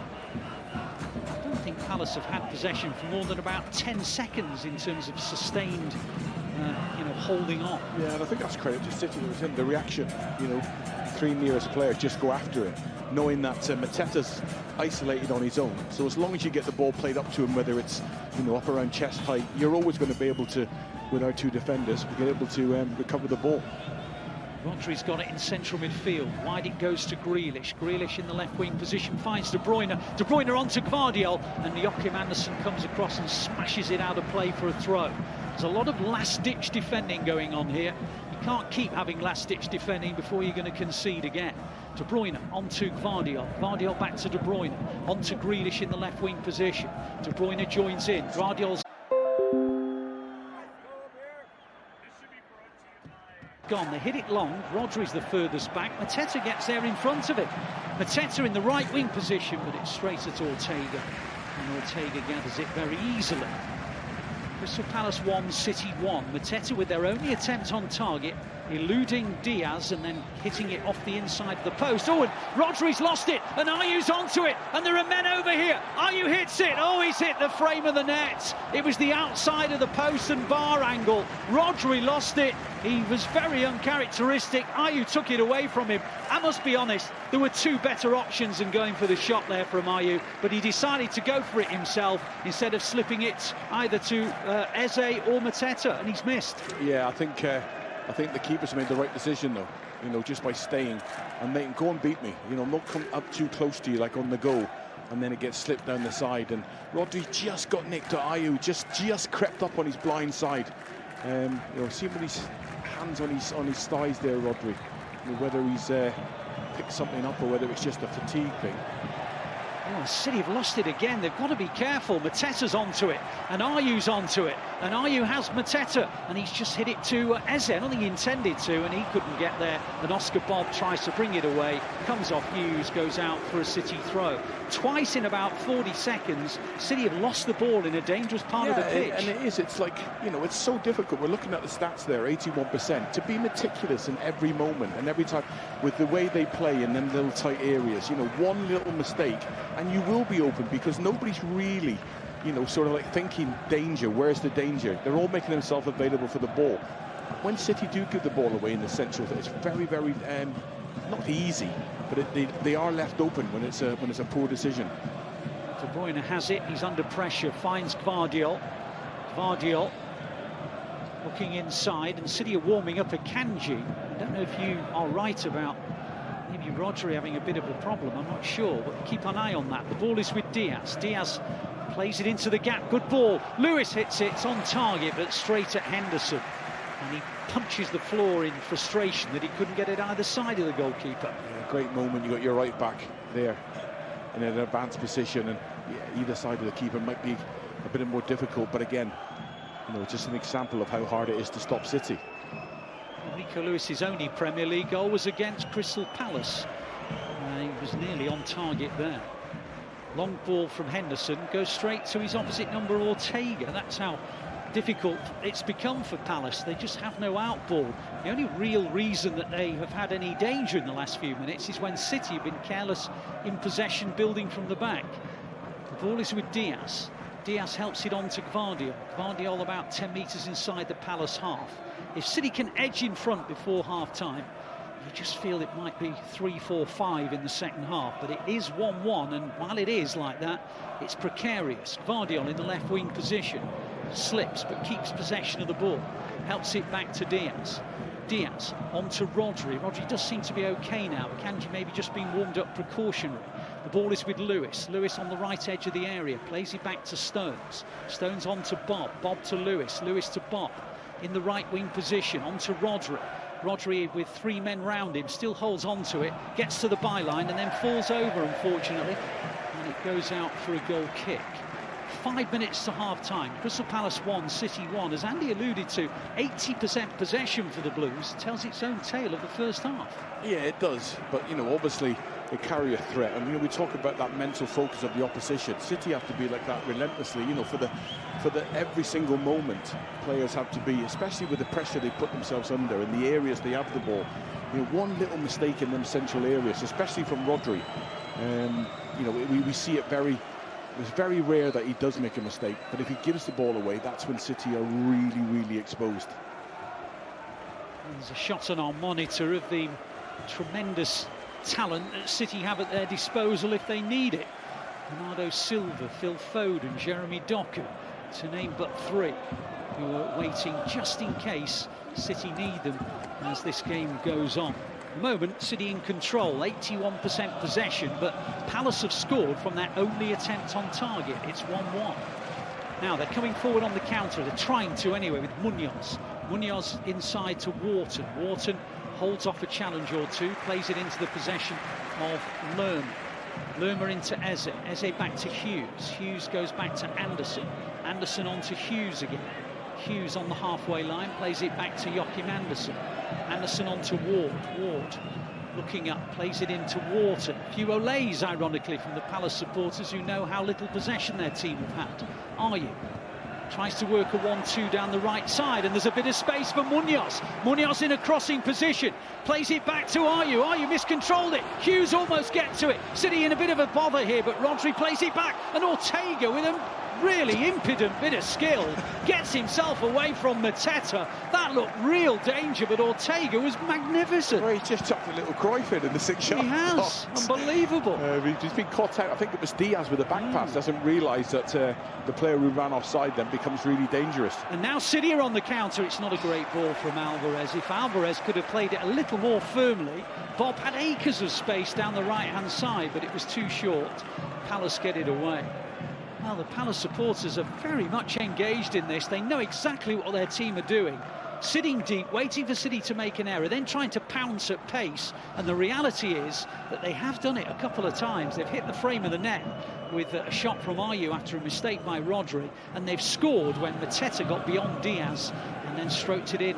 Palace led. City definitely deserved an equaliser, but that's all they've got so far, and a beauty it was from Kevin De Bruyne. There's 2 minutes to half-time. Crystal Palace 1, City 1. Midway inside the Palace half with Diaz. Diaz tries to find De Bruyne. It wasn't a great ball, actually, and Palace win it back. And now Wharton comes forward. Wharton under pressure from Rodri. Free kick to Crystal Palace. Foul by Rodri. Dramatic applause from their new manager, Oliver Glasner, for Wharton's attempt to carry it out. And we're just looking back at that wonderful skill from Ortega with Mateta breathing down his neck. There aren't many goalkeepers who would have tried that, Andy. No. He's actually, Rodri's completely blind to the fact that he's there. Which is maybe a little reflection on how the half's gone. You know, it's a little bit flat, and you know, maybe we have to look at that, because the amount of work and the amount of games he plays, it's just relentless, isn't it? Game after game after game. And is there a little bit of mental fatigue in there? Well, it's fascinating that we all think about Ederson's ability on the deck. Well, Ortega's just shown that he's got skills as well. Anyway, Palace are in the final third, which is a rarity. City have got some defending to do. Ball in from Anderson, and there's a collision, and the ball headed away and out for Palace's first corner. Crystal Palace fans want a penalty. Absolutely no way is it a penalty. Palace supporters look aghast that they've not won a penalty, and they're saying VAR should check it. Well, that was just a coming together of two players, wasn't it? In fact, it wasn't even that. In fact, it might even be a case that there's a foul on Gvardiol. He's just never getting a penalty for that. So it's a corner to Palace. We're in the final minute of the first half. Eze goes across to take the corner, and just confirmation from VAR that that was never a penalty in a million years. Eze's going to take it. It's going to be an in-swinging corner from Eze. Remember, it's Palace's first corner of the match. Ball comes in deep to the far, and Ortega prods it away, and Alvarez thumps it into the sky. Furthest back is Lerma, I beg your pardon, and Lerma goes all the way back to Mitchell, and Mitchell even further back to Henderson. We're in the first minute of added time at the end of the first half. Crystal Palace 1, City 1. It's going to be 3 minutes of added time, and Palace have won a throw deep in City territory. And Oliver Glasner's side have certainly stayed in this game, even though City have dominated it. A couple of important saves from Henderson, 1 or 2 misplaced passes have given Palace encouragement. Palace midway inside the City half. Ball goes back to the halfway line though to Anderson. Anderson on to Lerma. Lerma, edge of the centre circle. Lays it into the possession of Anderson again. Anderson hits a long ball out to the left-hand side. Good ball. Mitchell picks it up. Crossing position for Mitchell. Given away straight to Rodri. And Alvarez, he has to go back to Lewis. Lewis under a bit of pressure to Stones, and Stones just happy to clear the lines. Up towards Haaland, but it'll be Lerma that gets there. Heads it on to Anderson. Anderson in the centre circle. Back it goes to Ward. Ward looking for the right pass, and City have committed a foul. Free kick. Gvardiol's been penalised for a challenge on Ayew, and Ayew is rolling around, and Gvardiol gets yellow carded. Yellow cards for dissent, Ali. He's just throwing an arm towards the ground in frustration, which has brought the yellow card. I don't think the referee has much of a choice when it's as blatant as that. Just a bit of frustration. He's just come in there and then is not. Ayew's won the foul. He's clever, but then this is just a reaction. So Gvardiol becomes the first player yellow carded this afternoon. Crystal Palace 1, City 1. We're in the second of 3 minutes of added time at the end of the first half. The first half City have dominated, but Palace have scored from their only attempt on target. And now they're a little bit of a scare, but nothing much in the end. Gvardiol guiding the header back to Ortega. So we're into the final minute of added time at the end of the first half. Crystal Palace 1, City 1.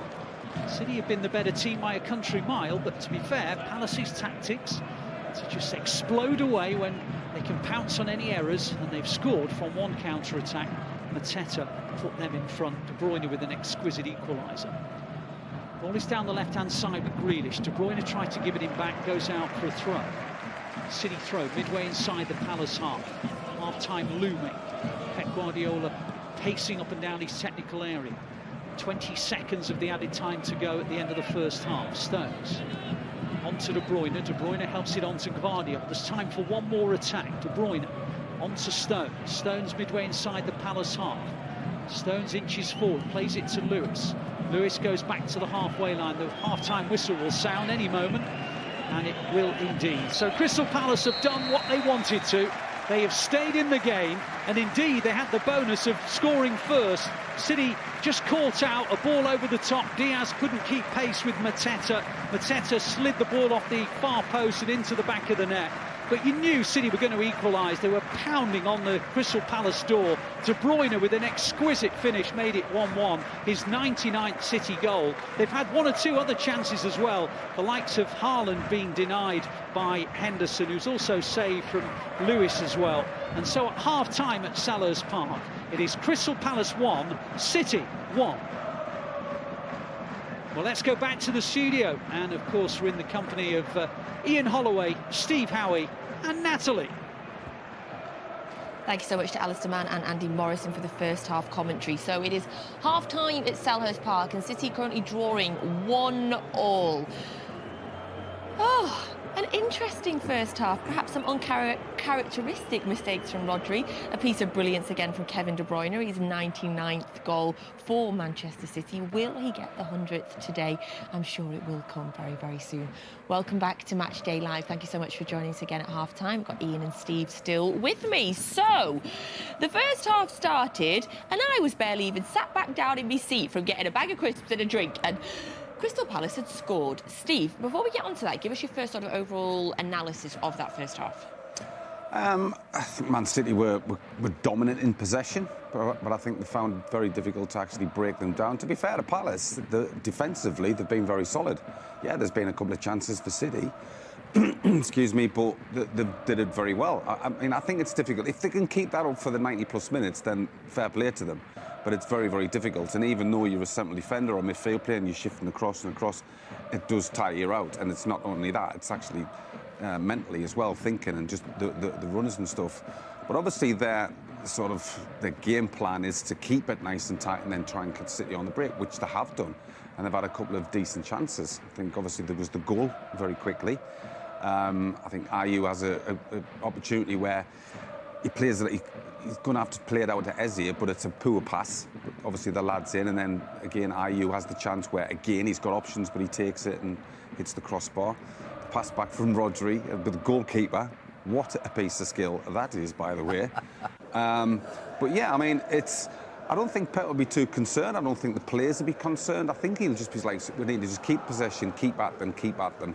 I think their manager will be delighted with what they showed, but can they keep it up for another 45-plus minutes? I don't think so. But having said that, 1-1 probably is a fair reflection. So the Palace's goal came very, very early on in the first couple of minutes of that first half. Mateta, who scored in the reverse fixture in December, who we talked about before the game as well. City were caught off guard. How would you describe what happened, Ian? Well, we can say it's City's fault, but I'd like to give the credit to Palace. I think their managers worked on something slightly different. They've got 4 across midfield. They've got their centre forward Mateta coming back, and the second it goes from one of our centre halves to the next one, someone's releasing and going to them. Not everybody does that, right? And that's what happened. John Stones came out, tried to play a pass. He put it the wrong side of the defender's side rather than in the safe area. They stepped in and won it, and then he never got back in. So poor old Diaz had to try and come over and get on Mateta, and with his pace and with his size, and to be fair, he hit the post and put it in, so it was a great finish. But it's very unusual to leave that space and not be there first as the defender. Very similar to the goal they scored against Man City at Man City's ground. But credit to Palace, they're pressing as high up as they possibly can rather than going and sitting back, and it's reaped them probably 4 chances. And I wouldn't blame City's players. I think it's an extra pressure that they haven't. The manager will know that. He will tell them at half-time. He will then correct what they're doing, and I expect the score that I predicted, 3-1, to maybe not even be enough. I think Man City might get more than that. So City then equalised with a goal from Kevin De Bruyne, his 99th goal for City. I mean, wow. He's, what, 17, 18 yards out on the left-hand side, strikes it beautifully into the side netting in the top right-hand side of the goal. I mean, it was a stunning strike from him. It's a poacher's stamp, which he's got to aim for, because the goalkeeper is a big goalkeeper, he's a good goalkeeper. As soon as he gets the ball and turns, I actually shouted goal. He did, yeah. And he stuck it right in the top bins. I mean, he couldn't have put it, if he puts it anywhere else, I think the goalkeeper saves it. And it's a wonderful, wonderful strike. But whilst it's a magnificent goal, for somebody like Kevin De Bruyne, it's like, well, it's Kevin De Bruyne. You know, anybody else, you'd be like, oh my Lord, that's a worldie, which it was a worldie, but it doesn't surprise you because of the quality that he has. He did say that as well. Yeah. Second he got it, and he then he went, that's a goal. And oh, blimey, you're right, mate. I'm so happy to see Kev scoring those again, because he's been quiet by his standards for a few games now, Ian. So to have him, you know, just a little reminder again, never doubt the man. You can't be a genius every week, you know? But you are, Ian. No, I'm not. I wish I was. Nah, the truth is that his talent is God-given, it's incredible. And let me tell you, he hates losing, he hates being brought off, but he puts up with it here, and quite rightly so. He is a genius. The pass that he put Haaland through in this game, and that's the shock, isn't it, really? We haven't mentioned it yet. He didn't actually bury that, you know? The pass he put through is genius, honestly. The weight on it is... What I love, he slightly hit a ball wrong to Oscar Bob, and he said sorry to Oscar. Whereas some great players that I've seen, and I've had to remind them, hang on a minute, that was your fault. Whereas your boys are proper men as well, so that's why I believe you'll have enough about you, the honesty, because it's not easy to win every week, and it's not easy when you're favourites every week. So Palace are doing great, the fans are there, they lift their team, they're not getting on at them. So this is a tough challenge, and we knew it would be, but I'm more than happy with the performance again. I think it's a lesson for us football people to see how well and how easy they play and how hard it is to mark. Yeah, they're still only 1-1, but don't hold your breath. I think it'll be coming in this second half. Let's talk about that Erling Haaland opportunity, the ball from Kevin De Bruyne to Erling. It feels like, Steve, I mean, we adore Erling Haaland, he's the best striker in the world. It feels like Erling Haaland of last season would have put that one away, though. The thing is, he's not going to score every chance. He's not a robot. You know, as a human being, and he'll score some great goals, and he'll miss some big chances. We've seen him this season miss some big chances. But for me, the worrying thing is if he's not in those positions to get those chances. I think that's when I would start to worry. And then somebody like him, you know, he's missed a chance. All right, I'll get another one. And then the next one he'll probably put away. He might miss the next one. For me, I'm never, ever kind of worried about him, because I just think he is a goal-scoring machine. He'll just miss chances, but he'll score more than he misses. And I think the goalkeeper does quite well. I mean, he does take his touch right. I think Andy had mentioned something, you know, could he just wait for the goalkeeper to go down? I think the goalkeeper actually, whilst he was sliding, his upper body was still up, so it would have been a difficult one to dink over him. You know, everybody looking at that will probably say, oh, well, he could have done this and he could have done that, but until you're in that position, he's obviously seen a spot, he's gone for it. Give credit to the goalkeeper. It's a good save. I like that. I like that optimistic attitude, absolutely. If I'm just going to have one other negative before I go optimistic, I promise you.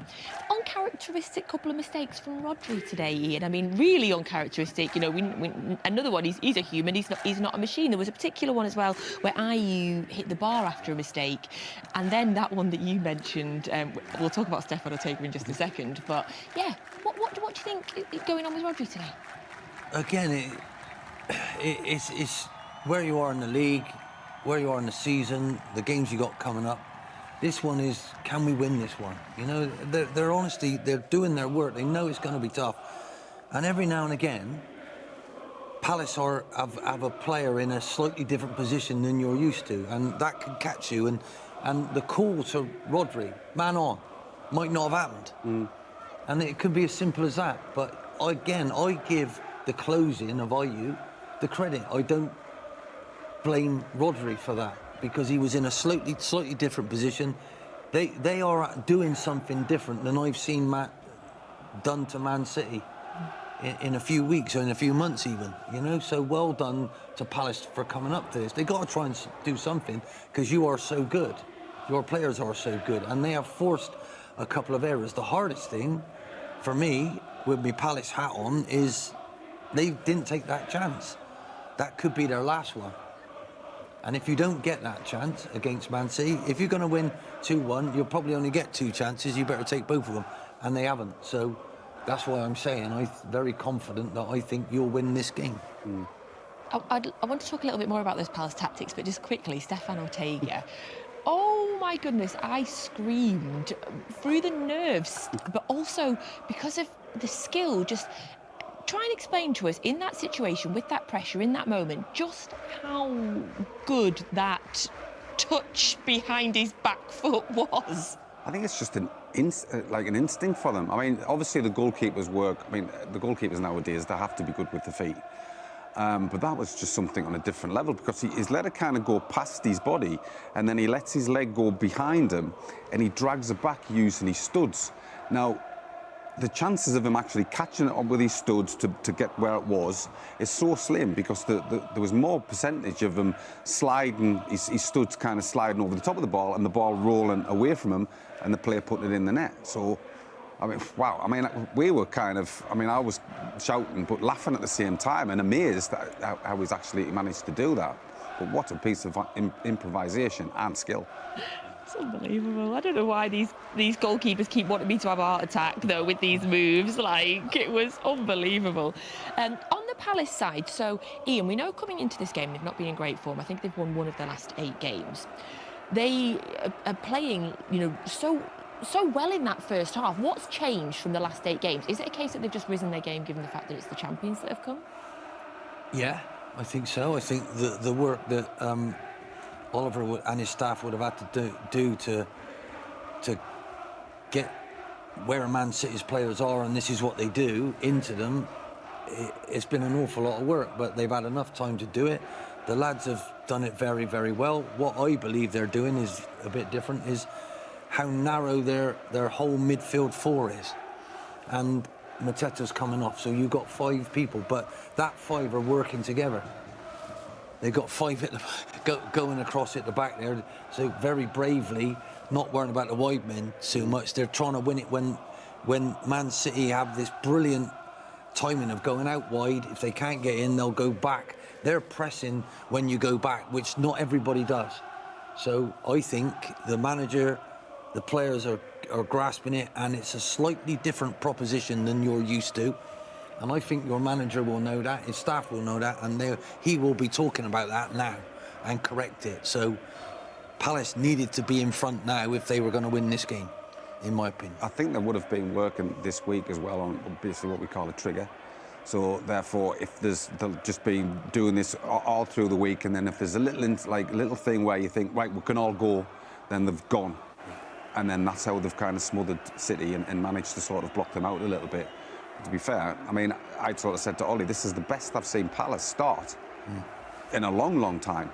And I think it is a case of when the big boys come to town, you know, everybody kind of ups the game. Normally City are kind of, well, we expect this, and then we'll just, you know, just let's calm down. Let's not get too excited. It's 1-1.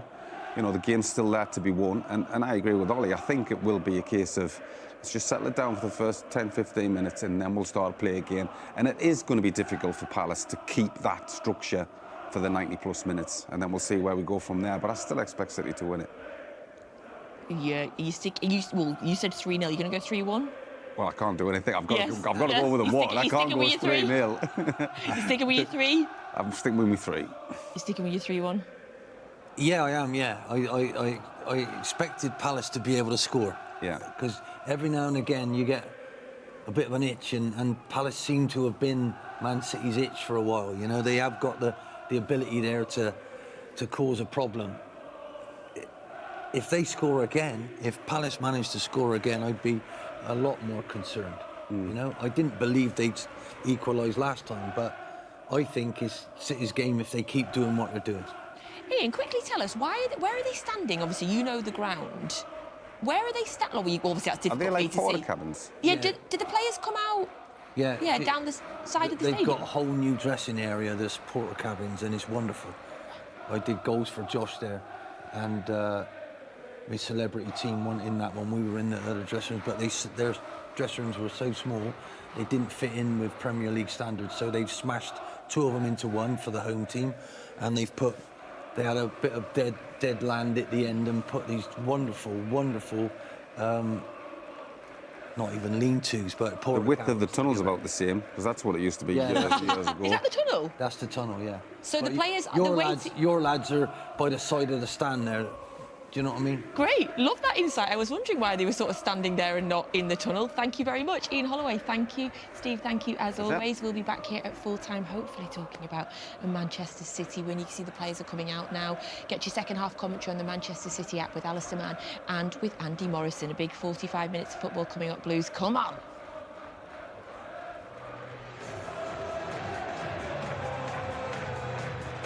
Well, thank you, Natalie. Welcome back to Sellers Park. The City players just coming from that corner of the ground, just outside of the changing rooms, and making their way out onto the field. You know, City have now fallen behind in 13 of their 31 Premier League games. And not since 2019-2020 have they fallen behind in so many matches. But they are making a good habit of falling behind but coming back and then winning. What is noticeable is that Guardiola's come off and Akanji has come on. Well, I say come on, he's going to wait for the instruction, but Akanji is on and Guardiola's in his coat. So that is the half-time change. We saw Akanji warming up about 30-odd minutes into the first half. He has now replaced Joško Gvardiol, who was on a yellow card as well, remember.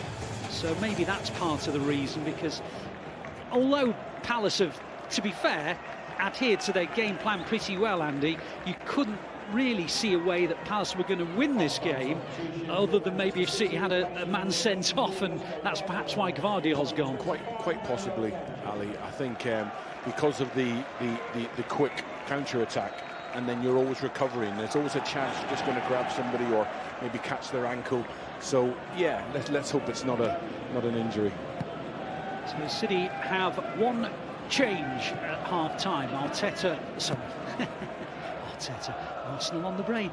Ortega is still in goal, but in front of him now is a different pairing of Diaz, Stones, and now Akanji. Lewis is nominally the right back. The ball goes forward, and the flag has stayed down, and Mateta's got through on goal, but then he's been held up. But there's plenty forward, and now he shoots into the side netting. He was surely offside. Yeah, the flag has now gone up. I don't know. I understand why they have to do it. Because for me, he's 2 yards offside. Maybe one. 1 yard. Maybe 1 yard. Yeah. But anyway, he was offside. The flag did go up in the end. Mateta hit it into the side netting, and it's a free kick to the Blues. So, just to reiterate, it's now a different back four. You use the word four nominally, really, because Lewis is really operating in midfield, but he's one of the four at the back, alongside Stones and Diaz, and now Akanji. Akanji's going to the left of the three centre-halves, but Lewis is supposedly right back, but he's now one of the furthest forward as Akanji now gets his first touch of the ball, getting towards the edge of the penalty area, and he's in the penalty area. Wide it goes to Grealish. Grealish might put a cross in, he does. Headed away, not very far. Lewis! Oh, it's gone in! Took a deflection. Rico Lewis scored against Palace to make it 2-0 back at the Etihad Stadium. He makes it 2-1 here. I said the right back was definitely one of the furthest forward. He's just proven it, and City in front already. Yeah, brilliant. Break from Jack Grealish. Just lifts the ball, floats the ball with his left foot. And then a little mistake, I think it might be Ward, flicks it into an area, but there's bodies in the box. And just there, Akanji slows him down. Alvarez is arriving. Yeah, it's just loading the box up. And if you've got enough bodies in there, you've always got a chance of that. I think it was off Anderson, actually, just flicks it into it there. Just flicks it into a dangerous area. Good first touch. What a great start to the second half. A fantastic start to the second half. Rico Lewis scores his second Premier League goal. and both of them have come against Crystal Palace. The last time it was at the Etihad, Palace came back and drew 2-2. This time it's some Edge City in front, 2-1. Let's hope there is no second Palace goal today. The reality is they haven't really threatened much, but they did hit the angle of post and bar when Rodri was caught in possession and Ayew hit it. But other than that, it's been a total domination from City since Mateta put Palace in front. So City lead by 2-1. They have this wonderful habit, Andy, of scoring in the right times, i.e. early in the second half. They've done it again. Yeah, terrific. You know, there was just enough bodies in the box. And when you do, you know, you're looking for a mistake, you're looking for a poor header or a little flick or just something that drops in the box. And normally when it's just Haaland in there, but for whatever reason, they loaded the box and there's 3-4 bodies in there. And it just fell to the right person at the right time. Great finish. It was indeed. Took a little ricochet on the way through, but I'm not suggesting for 1 second it wasn't a good finish from Rico Lewis.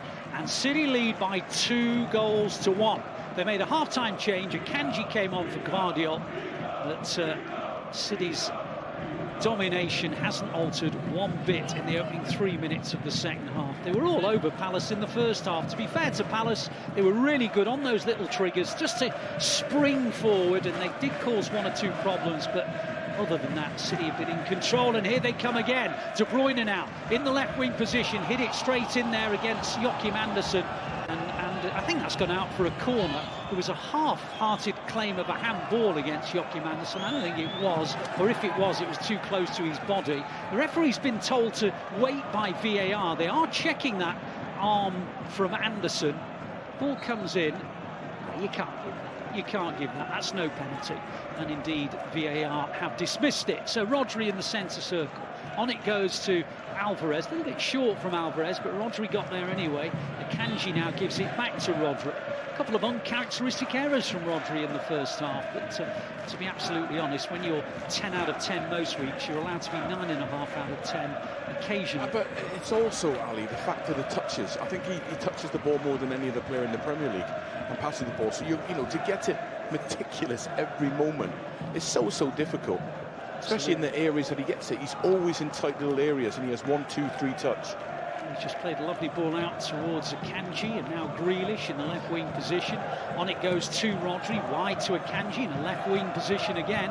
Plays it inside, back to Rodri. Rodri on to De Bruyne. De Bruyne on towards Alvarez. Alvarez on to Akanji. Akanji in the left wing position once again. Infield it goes to Grealish. Back it goes to Bob. Back towards Grealish. But Munoz has done really well. And to be fair, he's played well today, Munoz, the right wing back. He stopped Grealish a number of times. And that one goes out for a goal kick. So Crystal Palace 1, City 2. Mateta gave Palace the lead in the 4th minute. Wonderful equaliser from Kevin De Bruyne, and now a Rico Lewis goal makes it 2-1. Yeah, and you're looking at the body language of Crystal Palace, and that's really taken it out of the wind out of their sails. You know, it's a great chance, because if City can get a 3rd goal in the next 5 minutes, then it will be 4 or 5. The way they dominated the first half, you thought it was a matter of just being more ruthless in front of goal. They've been ruthless in the opening minutes of the second half, and they lead 2-1. Ball is with Alvarez on halfway. On it goes to Stones. Stones to Diaz. Diaz in the centre circle. On it goes to Stones. Stones still inside his own half. Back to Diaz again. Diaz still inside his own half. Finds Rodri in the centre circle. Rodri plays it into a gap for Lewis. Lewis takes it but loses it, and Palace pick it up deep inside their own half. Nice ball from Wharton, who's been tidy all this game, but he hasn't really got too many out balls. Here he is again, Wharton. That's not a good ball. It's very difficult, but City should win it back, and they do. Rodri's header, Alvarez looking for it. Hughes got there. De Bruyne tackling. Lerma's under a lot of pressure. Gets away from De Bruyne though. Plays a good ball to Wharton, and Wharton sprays it out to the left, and that's another good ball. Munoz in towards the City penalty area. Munoz on the right wing position. Plays it inside. Oh, where Where was that? Goodness knows. Alvarez says thanks very much. And now Lewis thumps it away. Haaland will give chase. Ward will get there first. He's got Haaland breathing down his neck. And he does well, Ward. Plays a nice ball to Munoz. I do like the look of Munoz. He's a good, energetic right wing-back. He's back defending when he needs to, and then he's advancing into the right wing position when he needs to. And City are going to have to be careful down this left-hand side. Ward's got it. On it goes to Wharton, who's neat and tidy in that central area. But then, just as I say it, commentator's curse, gives it straight to Ortega. Good signing, actually, Blackburn Rovers midfielder. I saw him a few times last season, looked very, very good for Blackburn, who just missed out in the playoffs last campaign. And Palace have done some good business to bring him into central midfield. You just spotted something tactically. It's just the gap, the distances have moved up. There's not the same energy from Palace. Rico Lewis is finding that little space in between so easy now. Like I say, about 5 minutes ago, it really took the wind out of them, and now they just feel like they're chasing, and it's so difficult with what City do to you. But Rico Lewis, on 3 or 4 occasions, has just found a little pocket of space. Well, if you saw the game at the Etihad back in December, you'll have given Palace absolutely nil chance of getting anything from the game. They were a distant second best. City were cantering at 2-0. All of a sudden, 2-1, and then a late penalty, 2-2. And those 2 costly points might just come to haunt City come the end of the season. But at the moment, they're leading here 2-1. Lewis now in a shooting position. Plays it towards Haaland. De Bruyne on towards Haaland. Haaland's just forced wide. Haaland plays it back, and it'll be deflected out from an Alvarez shot. It was really nicely played by City, and in the end, they just about got it away, Palace, and out for another corner. Yeah, I think Alvarez has found it. There's that little pocket again, Rico Lewis. Great strength, composure as well from Haaland. Good decision. I'm not sure where that hits. Is it just hit a defender? Yeah, it's hit the man lying on the floor, Anderson, who was already down, clutching his face. It was a tackle from Diaz, and then it went into the possession of Lewis, and Lewis just picking up those little pockets of space that you were alluding to earlier, and Palace just have no real answer to it. It's another City corner, their 8th of the game. We're in the 10th minute of the second half. Crystal Palace 1, City 2. Rico Lewis has given City the lead. De Bruyne's been delayed before he can take this corner because the referee wants a word with Joel Ward and Joachim Andersen. And I think Paul Tierney is saying to Joachim Andersen that he needs to keep his hands off players who he's supposed to be marking. And now Grealish is coming in to have his piece as well. There's all sorts of conversations breaking out. The upshot of all of that is City will eventually take the game's 9th corner of the match, City's 8th. So Paul Tierney says, let's go. De Bruyne's going to hit an out-swinging ball. There's no chance of a short one this time. De Bruyne's hit it straight to the edge of the area. Grealish is waiting, and he's hit it over the bar. Well, there was good variety on the corner. Grealish steadied himself and put it over. Trap them all in, edge of the box. The touch is not bad. Just snap at it, isn't it? Just hard, cut across the ball, and hope for any sort of. If you hit it between the goalposts, you give yourself a chance, don't you? Well, there was a goal kick there for Palace, and Henderson looked up, couldn't find anyone, hit it straight to Akanji on the halfway line. Palace genuinely do not know how to get out of their half at the moment. Stones has got it. On it goes to Diaz. As long as City aren't careless in possession of the ball, I just can't see where Palace are going to find a way back into this game. So let's see if City can turn this domination into a 3rd goal, though. Because at 2-1, there's no such thing as game over. The ball is with Akanji. Akanji now to Grealish. Grealish wide on this near side, the left-hand side. Plays it into De Bruyne. Back it goes to Rodri. Rodri about 30 metres from goal. Plays it wide to Akanji. Akanji in the left wing position. Back it goes to Rodri. Rodri holds it up. Hooks inside, plays it into a gap where Stones is waiting.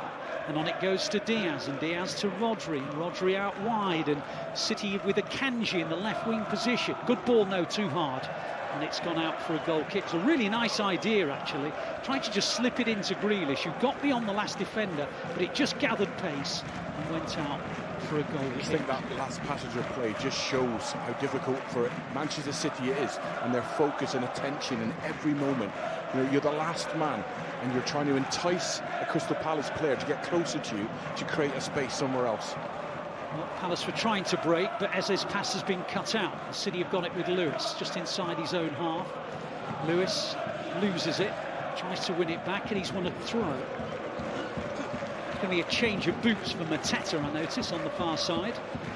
Oliver Glasner's barking out instructions from the edge of the technical area, but the reality is that momentum is so much with City.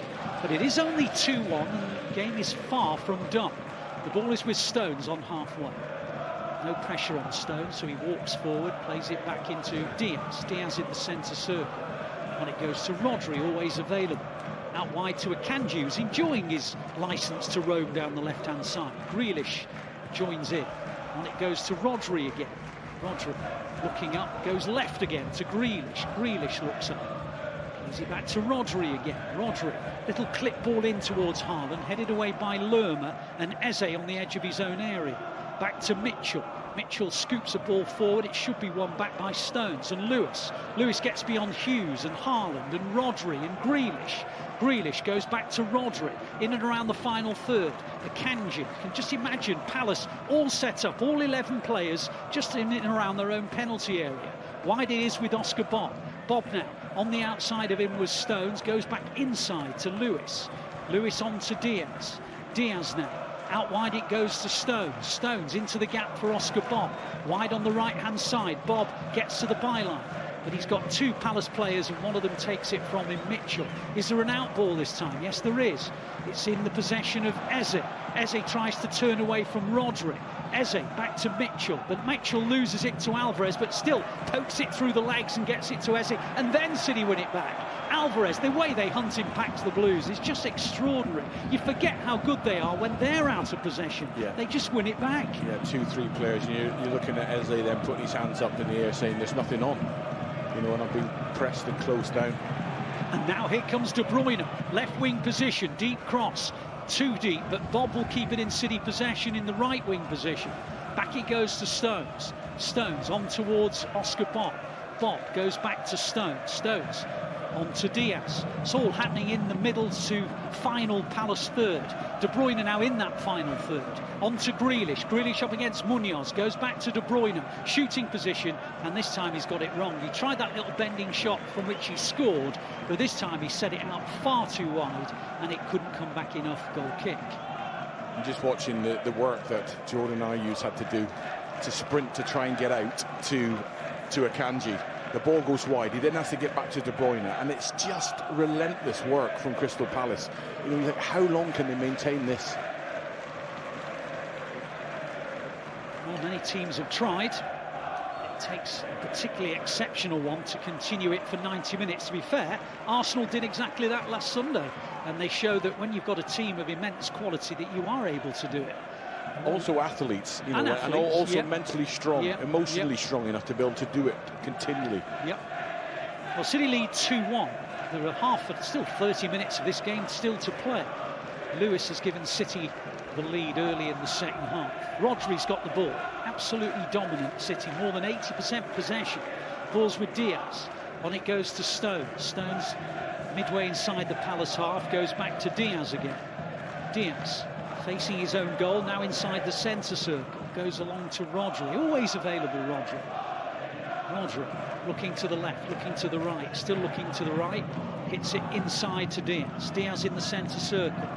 On to Stones. Stones midway inside the Palace half, but happy to go back to Diaz. Diaz on to Rodri again. Rodri midway inside the Palace half, on to Grealish. Grealish getting towards the final third, finds De Bruyne. On towards Haaland, back towards Alvarez, on towards Bob. Intricate football. Is there a finish? No, there isn't. It's cleared. Hooked away by Anderson. Anderson managed to just thump it anywhere, but it's coming back at Palace again. There is no outball. Even Mateta is in the defensive third, and that just tells you how deep Palace are having to be. Stones on to Alvarez. Alvarez lost possession of the ball. Mitchell picks it up in the left-back spot. Alvarez is at him, closes him in, and there's no outball again. Oh, that's a poor header from Stones. And now it's Mateta. Mateta's got the ball. He's got City players all over him, and Rodri wins it back. And then Rodri took a whack on his ankle, and the referee stopped the play. Or is it on the breach of the foot? I just think it's great recovery, and just where he is, they're horrible. I mean, it's not going to cause them any problem, but they're just so uncomfy then. Yeah. He just trod on the top of Rodri's foot. And the modern day boot, as we always allude to, just doesn't have any protection in it. So Mateta's getting booked, which is probably a little bit harsh, to be fair, because he was just trying to win the ball. He just trod on Rodri's foot. But anyway, he has been booked. And I'm not surprised that there's Crystal Palace activity. They're going to make a change in the next minute or so. City lead by 2-1, and Palace can't even get out of their half. And of course, they're going to have to do that if they're going to get something from the game. So Oliver Glasner is being proactive on the sideline. It'll restart with a City free kick. Mateta's just been booked. Earlier, Guardiola was booked, but he's been taken off by Pep Guardiola at half-time, and Akanji's come on at left-back. City dominating the ball. They've got it inside Palace territory. On the halfway line, though, is Diaz. Diaz looks up, spreads it to this near side to Akanji. Akanji in the left wing position, but only midway inside the Palace half. Rodri wider to Grealish. Grealish has Akanji, but uses him as a decoy. Again, Munoz defending well in front of him. Rodri finds a little gap for Diaz. Diaz scoops it in towards De Bruyne, and out it goes for a goal kick. Got to carry on being patient. Yeah, I think so. You know, it is difficult because, you know, normally when they go left to right and it comes back into Rodri, he's got a switch on, but because Mitchell and Munoz are so, like, literally man for man with our wide men, there is no way to switch play. So you're trying to find them little pockets in around the 10 space, which is just in front of their back three. But at the moment, they're working really hard, Palace. Well, the substitution sees the end of Eze, and Eze trudges away, looks really disappointed. On comes Jeffrey Schlupp. They do have Olise on the bench today, but he's been out for 2 months, and so Glasner in his press conference yesterday said that he'll only get a maximum of 20 and more realistically 15 minutes today. City could do with being at least 2 goals clear by the time he comes on, because he's probably Palace's most gifted footballer. Anyway, City have got it with Bob, prods it back to Lewis. Lewis prods it even further back, and City have it with Diaz with 26 minutes to go at Selhurst Park. Crystal Palace 1, City 2. Forward comes Akanji, wide it goes to Grealish. Schlupp immediately comes to stop Grealish. Maybe the thought process is that they just need to shore up a little bit more. Schlupp's a much more defence-minded player than Eze. The ball is in the possession of City, as it has been most of the match. Alvarez on to Rodri. Rodri prods it out to this near side to Akanji. Akanji up against Munoz, plays it to Grealish. Grealish up against Munoz. Comes inside. Little back heel to Rodri. Rodri's cross is blocked. Comes back to Rodri again, and he finds Diaz. And Diaz back to Rodri. 25 minutes to go at Selhurst Park. Just 1 goal in it, though. Crystal Palace 1, City 2. They may be on top, City, but the game's far from done. Palace have shown on 2 or 3 counter-attacks that they do have it within them to cause City problems. City under a bit of pressure in the back 4 area, but Diaz prods it out to Akanji. Again, it was that energetic Munoz. Ball goes through to Grealish, and it goes to Alvarez and back to Akanji. Akanji, City at walking pace with Grealish. Grealish goes back to Akanji. Akanji near enough on the halfway line. Slips it to the right side to John Stones. Stones goes back to Rodri. Rodri on to Diaz. Diaz in the centre circle. Just bossing the game, City, but they really need a 3rd goal to finally silence Crystal Palace. Grealish wide on the left wing, trying to come in field. Plays it in towards De Bruyne. Is he offside? Referee says no. Haaland puts it in. City offside, is it? Well, there's celebrations. Palace think there must be an offside. It is 3-1 at the moment, and barring a VAR inclusion, De Bruyne's not sure. He just shrugged his shoulders, but at the moment it's 3-1. It looked like a brilliant reverse pass from Jack Grealish, and then it's just whether De Bruyne stayed on. The movement then from Haaland is fantastic. You know, once you get that half of space, we'll have to have a look at it.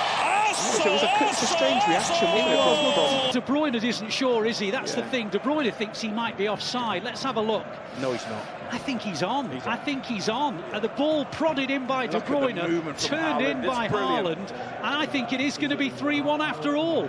De Bruyne wasn't sure, but I can tell him he is onside, and City do lead by 3-1. And that combination of De Bruyne and Haaland is once again mesmeric. Yeah, fantastic. Fantastic. The movement's so clever because Haaland gets blind. I think it's Anderson, so he can't see him.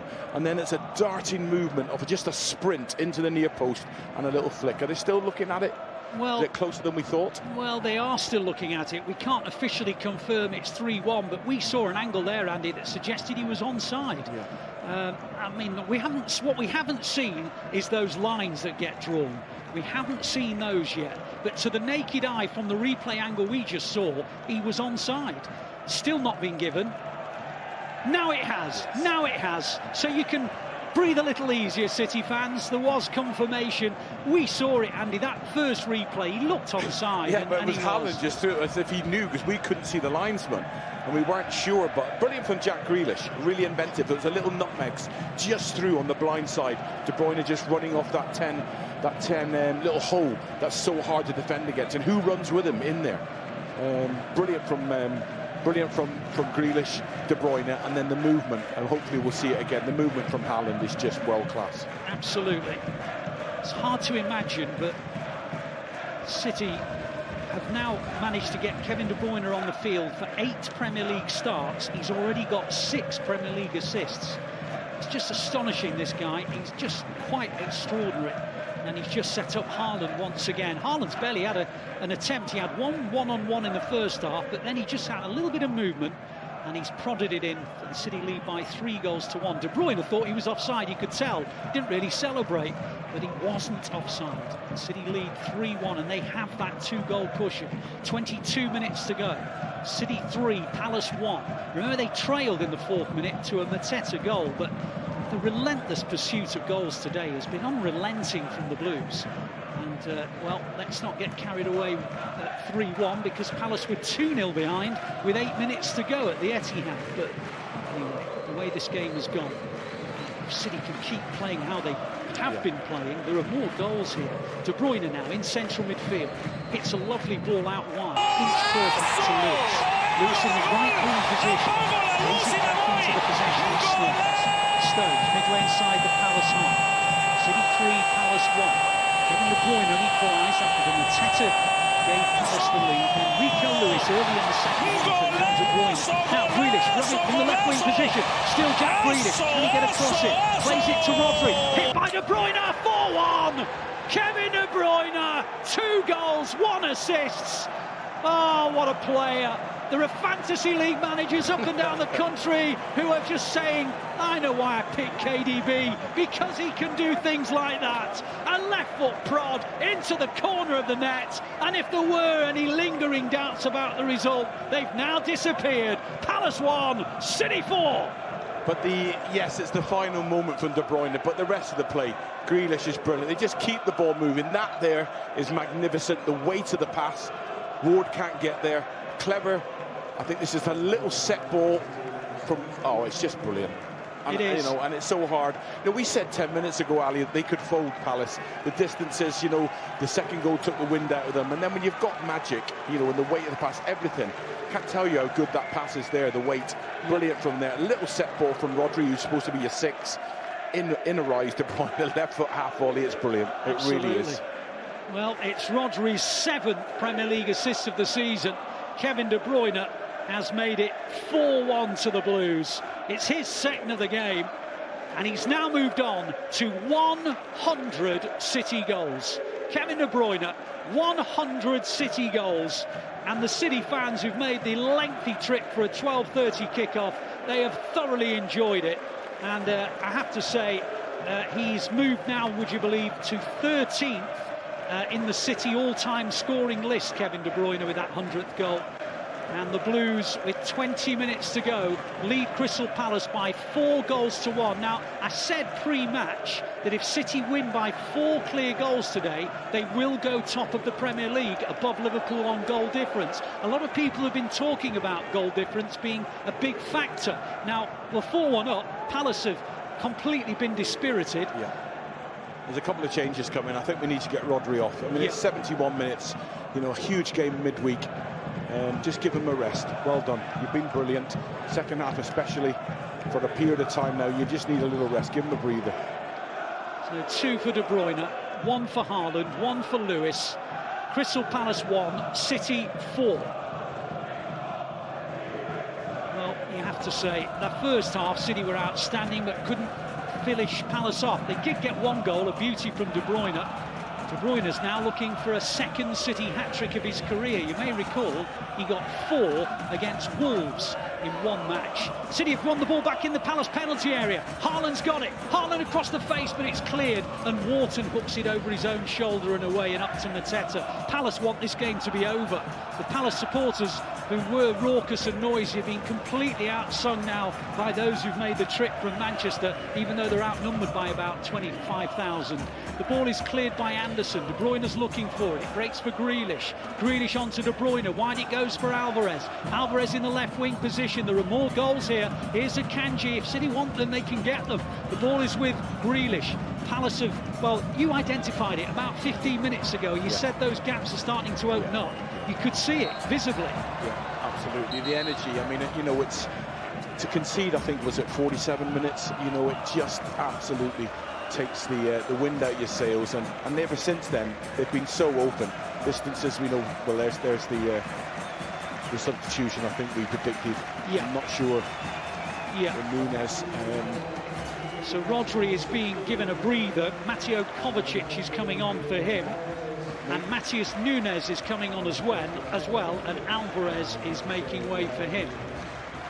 So, and again, you have to say, Andy, I mean, let's not get too over the top about it, but he's rested De Bruyne and Haaland midweek. Yeah. Today he's rested Foden. Yeah. He's making the big calls, Absolutely. And they're right. Yeah, exactly. And then, you know, the results are following that. And, you know, it's so important going to the latter stages of the season now that there's some sort of freshness. You know, you've still got Doku on the bench, you know, Kyle to come back. So in the next couple of weeks, you could have your full squad going into them final moments. Absolutely. Well, there's a lot of changes now. Ayu's just come on. Off rather, and Olise's just come on. So Olise on for Ayew. Mateta's just come off, and Odsonne Edouard has come on.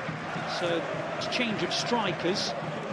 It's not going to end there either. Tyrick Mitchell's also making his way off. And on comes Nathaniel Klein for him. So a lot of changes have now taken place. That fourth goal has prompted both managers to say, well, that's the match over. Let's get a few players off and I'm sure Palace as well want a bit more legs on the pitch, you know, a bit more energy. I think so. Because they've been run ragged. They've worked so hard. Yep. Oscar Bob now in a left wing position. Gets beyond Olise.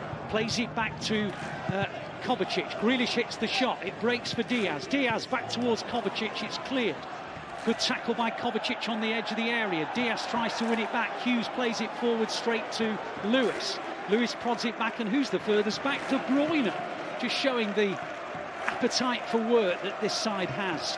Crystal Palace 1, City 4. They trailed after 4 minutes to a Mateta goal, but it was completely against the run of play, even in the 4th minute. And then the next 71 minutes, City have been in complete control of the match. Chance after chance, and they've taken 3 more. Lewis probably with the most important one to make it 2-1. And then it was 3-1. Lovely finish from Haaland after De Bruyne got just beyond the last defender and wondered if he was in an offside position. It was given by VAR. And then 4-1, a goal from De Bruyne after a set by Rodri.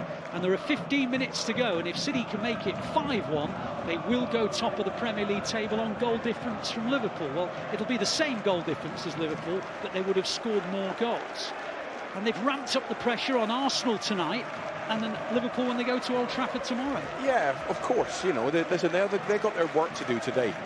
You know, 3 points, like I say, picked up.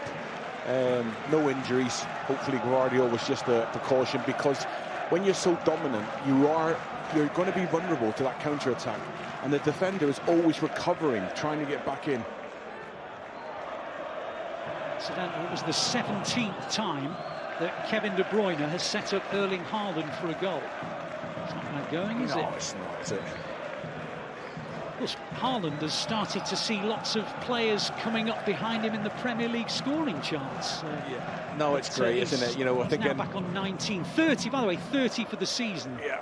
I'm sure Haaland will buy De Bruyne a pint of protein shake after the game. I think that's beautifully put.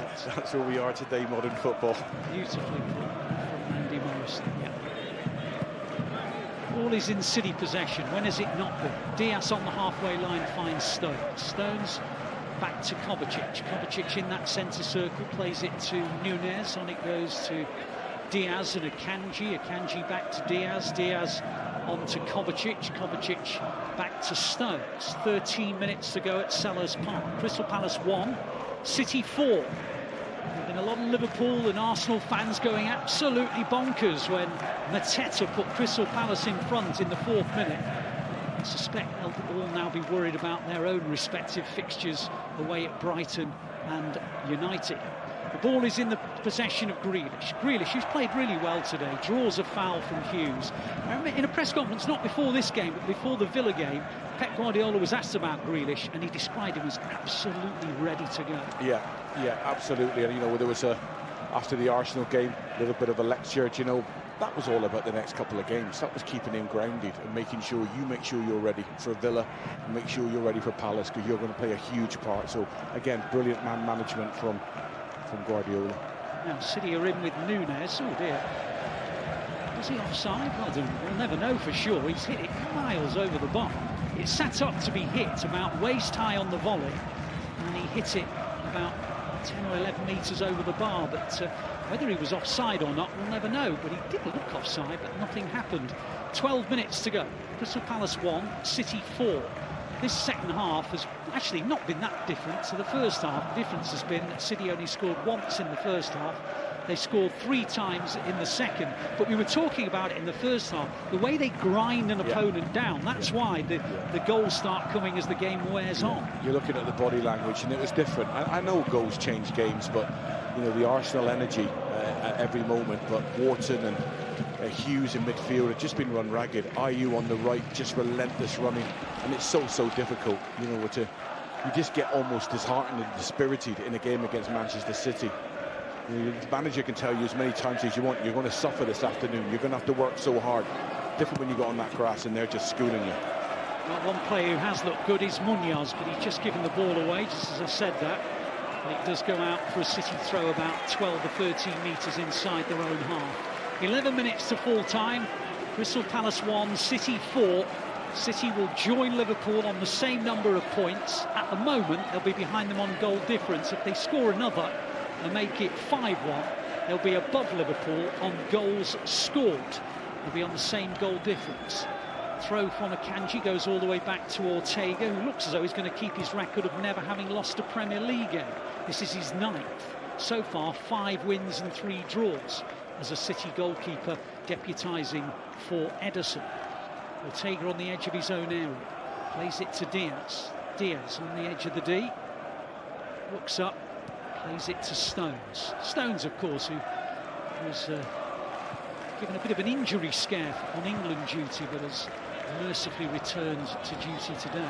Oh, now Akanji's lost it, dangerous position, ball must go, it's off the line by Stones. City were caught dwelling, probably too casual if anything, lost the ball in an area you should never. I'm not sure who's to blame here. Akanji, Diaz. Poke between his toes there, and then he stood. Good recovery from Diaz, but just manage the game out. Yeah, you know, you've got targets up front. You can still move the ball. You can still hit Haaland. You don't need to. No, City just a little careless. They were that much in control. They just probably overplayed, and all of a sudden there was a chance for Edouard, but it was off the line by Stones. And again, they've lost it high up the pitch. And now all of a sudden, Schlopp's got it. And it'll count as their second attempt on target, but if you'd have described it as a back pass, it would probably be more. Yeah, every goal, you know, we're trying to score, but don't concede. Yeah, you know, it's the same on the goal difference, Ali. It's so important. Yeah. Still 4-1. Palace in the last minute and a half have had their 2 best chances of the second half, both caused by City errors. They're on the edge of their own area with Kovacic. Kovacic onto Stones in the right-back spot.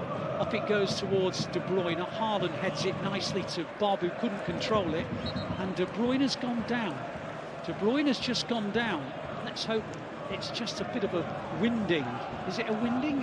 Has he fallen on his wrist? I'm not sure what it was. I don't think it's anything to get too worried about, but whenever De Bruyne goes down, you worry. It's just a hit into his groin area. Yeah, it's a bit of a winding. Yeah. He's okay. He's okay.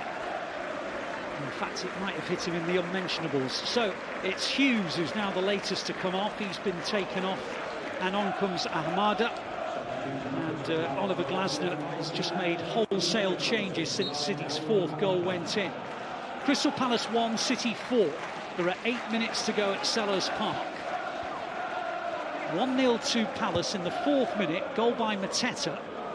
Even though City had dominated, and that sounds a bizarre thing to say, we're only 3 minutes in, but they were all over Palace from the off, and all of a sudden Mateta went through, made it 1-0. City responded by just doing what they had been doing in the previous 3 minutes, dominated. De Bruyne scored a beautiful goal to make it 1-1, then Lewis made it 2-1 early in the second half. Haaland made it 3-1, and then with his 100th City goal, Kevin De Bruyne made it 4-1.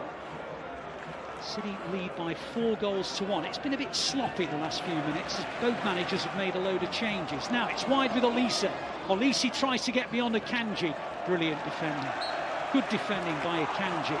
That is how to defend a player as good as Olise. Yeah, and he's just he's an absolute Rolls Royce of a defender. You know, Gvardiol comes off at half-time and you bring on a right foot into left-back. He can play anywhere. When you've got that pace, that power, and you know the ability to deal with anyone in a one-on-one situation, you know, he's so valuable to Manchester City. And we're not sure what Gvardiol's injury is, but Nathan Aké's picked up something. So now we look really strong in that centre-half position with Kyle out as well. It just becomes a little bit stretched. Yep. Not sure whether Gvardiol was taken off because of an injury or because perhaps he was on a yellow card. As Rico Lewis gets clipped. It's a free kick to the Blues on the halfway line. He's brought in Oscar Bob and Rico Lewis today, and the two of them have been a constant menace down City's right, Palace's left. Just keep reminding yourself that Rico Lewis is 19. The intelligence and his football brain is remarkable. Obviously, you know, been in the academy now all his career, just learning every single facet of how City play. It just seems effortless to him. He's always pointing out, making runs and dictating play as a 19-year-old. Incredible. Let's give credit to Brian Barry Murphy and Ben Wilkinson for the work they do with the academy. Because when players do get promoted from the under-21s and the under-18s, they're ready for first-team duty. We've seen that time and time again. Pep Guardiola and Juanma Leo are deep in discussion about something, maybe thinking about taking off another player in readiness for Real Madrid on Tuesday. Worth making the point, Andy, Real Madrid had a complete week off because there is the Copa del Rey final this weekend, so all La Liga football comes to a halt. So Real Madrid will have had an 8-day preparation, but City's preparation has been beating Villa by 4 goals to 1 and beating Palace. Momentum, feel-good factor, energy in amongst the players. They'll be ready. Absolutely. And in a moment, Sergio Gomez is going to come on, as he did against Villa on Wednesday night. You can hear the City fans, I'm sure, over to the right-hand side. They've thoroughly enjoyed their early start from Manchester. Now Palace looking for a consolation. Ball comes in, and they've got a consolation. Odsonne Edouard has just helped it in. It was a Schlott cross from the left wing, and Edouard helps it over the line. And listen, I'm not getting carried away with whether goal difference may or may not play a part, but that was really sloppy from the Blues. It was sloppy. No, it was great play from Wharton in midfield. You know, he sucked 2 players in, he's moved the ball, played it wide, and they're in there from Wharton, really clever. And then they're out down the side, not offside. And then Diaz just got blinded there. The runs across his shoulder. It's a great finish. What I found, and I've often, as a manager myself, Ali, I've often thought why Pep at times doesn't make changes when you think it makes sense to. He sees the change in the rhythm when he makes changes. You know, and if it's 2-1 or even 3-1, he'll wait till 4 because he knows this will happen. The rhythm and the momentum that City had, where it was, look, this could be 5, 6, 7. So you're trying to balance it up with resting players, but also knowing they had a fantastic chance. It could be 4-3. He knows exactly what he's doing and understands why he can't make them changes too early. Absolutely. 4 minutes from full time. Crystal Palace have just pulled them back to make it 4-2 through Odsonne Edouard after Schlott got down the left-hand side and crossed to him. Remember in the game at the Etihad they scored 2 very late goals, having trailed by 2. City just need to make sure they don't get any more momentum given away to the home side. The ball is with Lewis in central midfield. On it goes to Diaz. Diaz to Kovacic. Kovacic helps it out wide. Oh, it's not a great ball from Kovacic. It's given away, and Palace are suddenly coming forward. And you've got to be careful, City, that you don't get two laps. And the ball's in the right wing position. Olise on the edge of the area. A well-played Grealish. Brilliant from Jack Grealish. On it goes to Haaland. He came back and did defensive work. Now Matheus Nunes. 3 minutes to full time. Crystal Palace 2, City 4. City in control at 4-1. A little bit sloppy a couple of times, got away with one, and then they did concede. Odsonne Edouard getting across on the near post and helping in a Jeffrey Schlupp cross. 2.5 minutes to go. Crystal Palace 2, City 4. The important thing today was to win the game. The second thing was then to think maybe about goal difference, but to be truthful, if it does come down to goal difference, you just feel City will make ground on goal difference just by winning football matches.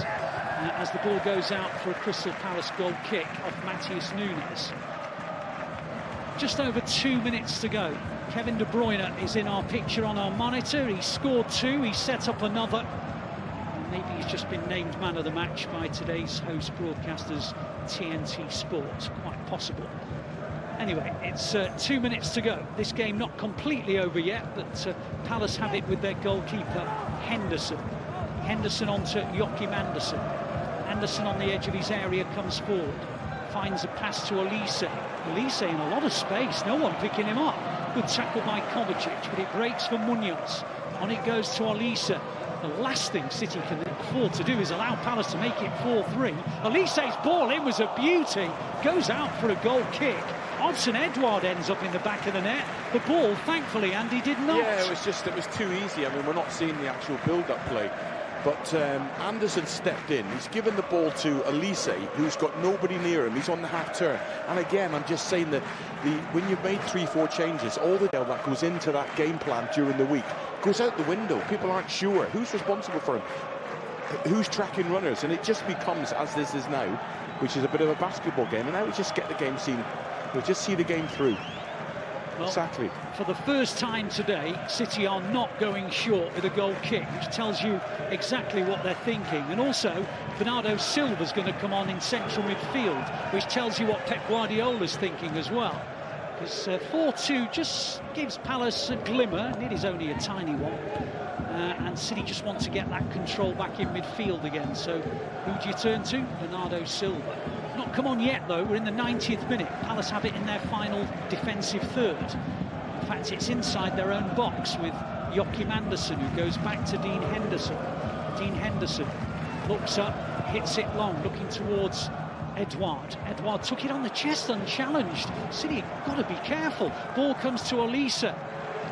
We're just about to enter stoppage time, but Palace have had their best spell of the game in the last few minutes. A game which was beyond them, but they pulled it back to 4-2. Is that pass going to go out for a throw? No, it's not. It's kept in by Klein. Klein on the left-hand side. City have enough cover, but they've conceded a corner. Well, we're entering added time. Palace have just got their second corner of the match, having just pulled a goal back to make it 4-2, and 7 minutes has just gone on the added board. So this game is going to be a little more nervy than we were hoping it was going to be. So it's a corner on the far side to Palace. Olise's ball in, header away by Matheus Nunes. De Bruyne tries to get it further away, picked up by Lerma. Still in Palace possession. Bit of space on the right-hand side. City need to win this ball back, and they will, because Klein... sorry, it's not Klein, it's Ahmada gets a shot in straight at Ortega. Just been a bit sloppy, haven't they, in the last few minutes? Very, and it's... you know, I've often asked questions many times, you know, on substitutions. I'd love to sit and think of the... of Guardiola's thinking. Oh, De Bruyne just won the ball back. De Bruyne bearing down on goal, but Joachim Andersen got back at him, and it's a corner to City. Didn't have the pace to get away, De Bruyne. No, it was his touch. You know, he's done really well there. He's nicked this one here, but I think it's that touch just there. Just brings Andersen back into the game. He goes to the left. Andersen's in trouble. But as I was saying, you know, if I could sit down with him and ask him a question, it would be his thinking behind substitutions. I'm pretty sure he would say that every time that we play in a certain way, You know, everyone knows their position. The roles and responsibilities are so clear. So when I make 2 or 3 changes, and I've seen it so many times, especially over the last couple of seasons, where the rhythm completely goes out of City's play. Kevin De Bruyne has been given a few minutes breather. You can hear his name echoing around Selhurst Park. He's had another man of the match display, 2 goals, 1 assist, and City lead by 4 goals to 2. De Bruyne's equaliser just after Mateta had given Palace the lead, and he's just gone off, and Bernardo Silva comes on, and it's a City corner. Oscar Bob and Jack Grealish have no intention of popping it into the area, so they go short. Grealish now looking to draw a challenge, plays it all the way back to Akanji. Akanji now helps it across to Ruben Diaz, who took the armband after De Bruyne went off the pitch. The ball is with Bob. Bob to Kovacic on halfway. Kovacic goes back to Akanji. Akanji on to Bob. Bob in the left wing position, trying to inch his way forward, plays it to Grealish. Grealish comes inside, plays it back to Bob. Bob tries to find a way past Ward, comes off Ward, City throw. We're into the 3rd of 7 minutes of added time. Crystal Palace 2, City 4. City trailed 1-0 to a Mateta goal. De Bruyne equalised. Rico Lewis early in the second half, 2-1. Haaland 3-1, De Bruyne 4-1. And then Edson Edouard pulled one back at a stage where City had taken players off and things have got a bit sloppy, if we're being totally honest about it. City have it in their possession though with Stones. Stones in the centre circle. Prods it to Kovacic. Kovacic to Lewis. Lewis, who's played really well today, facing his own goal though. And he's fouled, draws a foul. Free kick to the Blues. About 8 metres inside their own half. A foul by Ahmada. Any arguments over De Bruyne being named man of the match today? No, I don't think so. Yeah, you know, I mean, we were efficient in the first half, and in the second half, we just stopped the timing of the second goal was so important, and then we felt they would crumble Palace. It's very hard. City are coming forward with Kovacic. Kovacic tackled by Ahmada, and then there's a hefty old challenge by Ward, and it goes out for a City throw on the far side. So as it stands, if this is the full-time score, City will be on the same number of points as Liverpool, but Liverpool will be ahead of them by 2 on goal difference, and they'll have a game in hand, which is away at Old Trafford tomorrow. City will be 2 points ahead of Arsenal. Arsenal are away at Brighton. Effectively their game in hand is at 5:30 this evening. So City have done what they've needed to. They've been first in terms of the queue, and they've won their game at Selhurst Park, and they've now said to Liverpool and Arsenal, you go and win your away games at Brighton and United respectively. As the ball goes to Akanji, and Akanji gets the better of Elise and then comes away with it in the left-back position. Lovely ball out to Bernardo Silva. Now there's a little bit of a gap, and Haaland's got it. Haaland back to Bernardo, wide it goes to Grealish. Grealish now coming forward, the referee's... What's he done? Has he seen a foul by Haaland? I think it's a head injury, or there's a coming together. With Lerma. Looking at Haaland, it doesn't appear to... He doesn't feel there's any contact. Well, Lerma's gone down clutching his face. Paul Tierney blew his whistle because he saw Lerma going down clutching his face. A few thousand Palace fans called for a red card. Let's have a look at it again. Haaland's on the turn. A bit untidy, wasn't it? A bit untidy from Haaland. I'm sure he needed to get involved in that. If VAR have looked at it, they've cleared it. Ahmada is still having a go at Haaland. Lerma's having a go at Haaland. Don't think VAR gave that much of a check, so we're not going to see any red cards brandished. It wasn't very good, that, from Haaland. He didn't need to get involved, I didn't see what it was. I think he was... Yeah. Just a little bit too aggressive. Whether there was contact or not, but I don't think there was enough to put Lerma to the ground the way he went down. No, I don't think there was either, but he gave Lerma the chance to go down as if he'd been hit by a heavyweight boxer. And Haaland is a big guy. Lerma didn't need any treatment, by the way, so that just proves that he wasn't that badly hurt. But That's what will happen when you are aggressive like that in trying to shrug off your marker, and there is a bit of facial contact. Players are going to go down as if they've been hit. A few thousand Palace fans say red card. At the end of all of that, nothing happens, no cards are given out, and in the end, we get on with the game. But I think Haaland's saying, lesson learned there. I've made contact with his stomach or his midriff, and he's gone down holding his face. Yeah, he's probably right. Yeah, that's what the frustration is. Anyway, City won a free kick about 10 metres inside the Palace half. 7 minutes of added time are now up. Nunes goes forward. Nunes clips it in towards Grealish. Grealish into the penalty area. Jack Grealish, chance! Put it wide! Great opportunity for Grealish to score, but he put it wide of the far post. And it stays at 4-2. He finds himself in that position so often in a game, which just works it, and it's just finding that far corner, isn't it? Similar to what De Bruyne did for the first goal. Just that extra little bit of quality. Well, City have done what they needed to. Playing first this weekend with Brighton against Arsenal later and Manchester United versus Liverpool tomorrow. The Blues just had to make their point that they were very much in this three-way title race. They trailed early through Mateta, equalised quickly through man of the match Kevin De Bruyne with his 99th City goal. Then Rico Lewis made it 2-1 early in the second half. Then it was Haaland set up by De Bruyne to make it 3-1. De Bruyne then made it 4-1 with a wonderful goal, which was his 100th as a City player. And though Palace pulled one back through Edouard later on, there was never any doubt about the destiny of the points. And the Blues join Liverpool at the top, just behind them on goal difference, 2 points ahead of Arsenal. The final score, Palace 2, City 4. Well, let's go back to the studio. We've got Ian Holloway, Steve Howie and Natalie Pike. So City have done it. They beat Palace 4-2.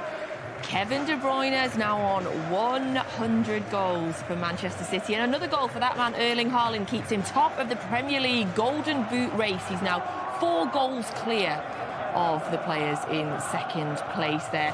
And the City faithful that have travelled down to London chant his name. And there's Kevin De Bruyne, 100 goals now for Manchester City.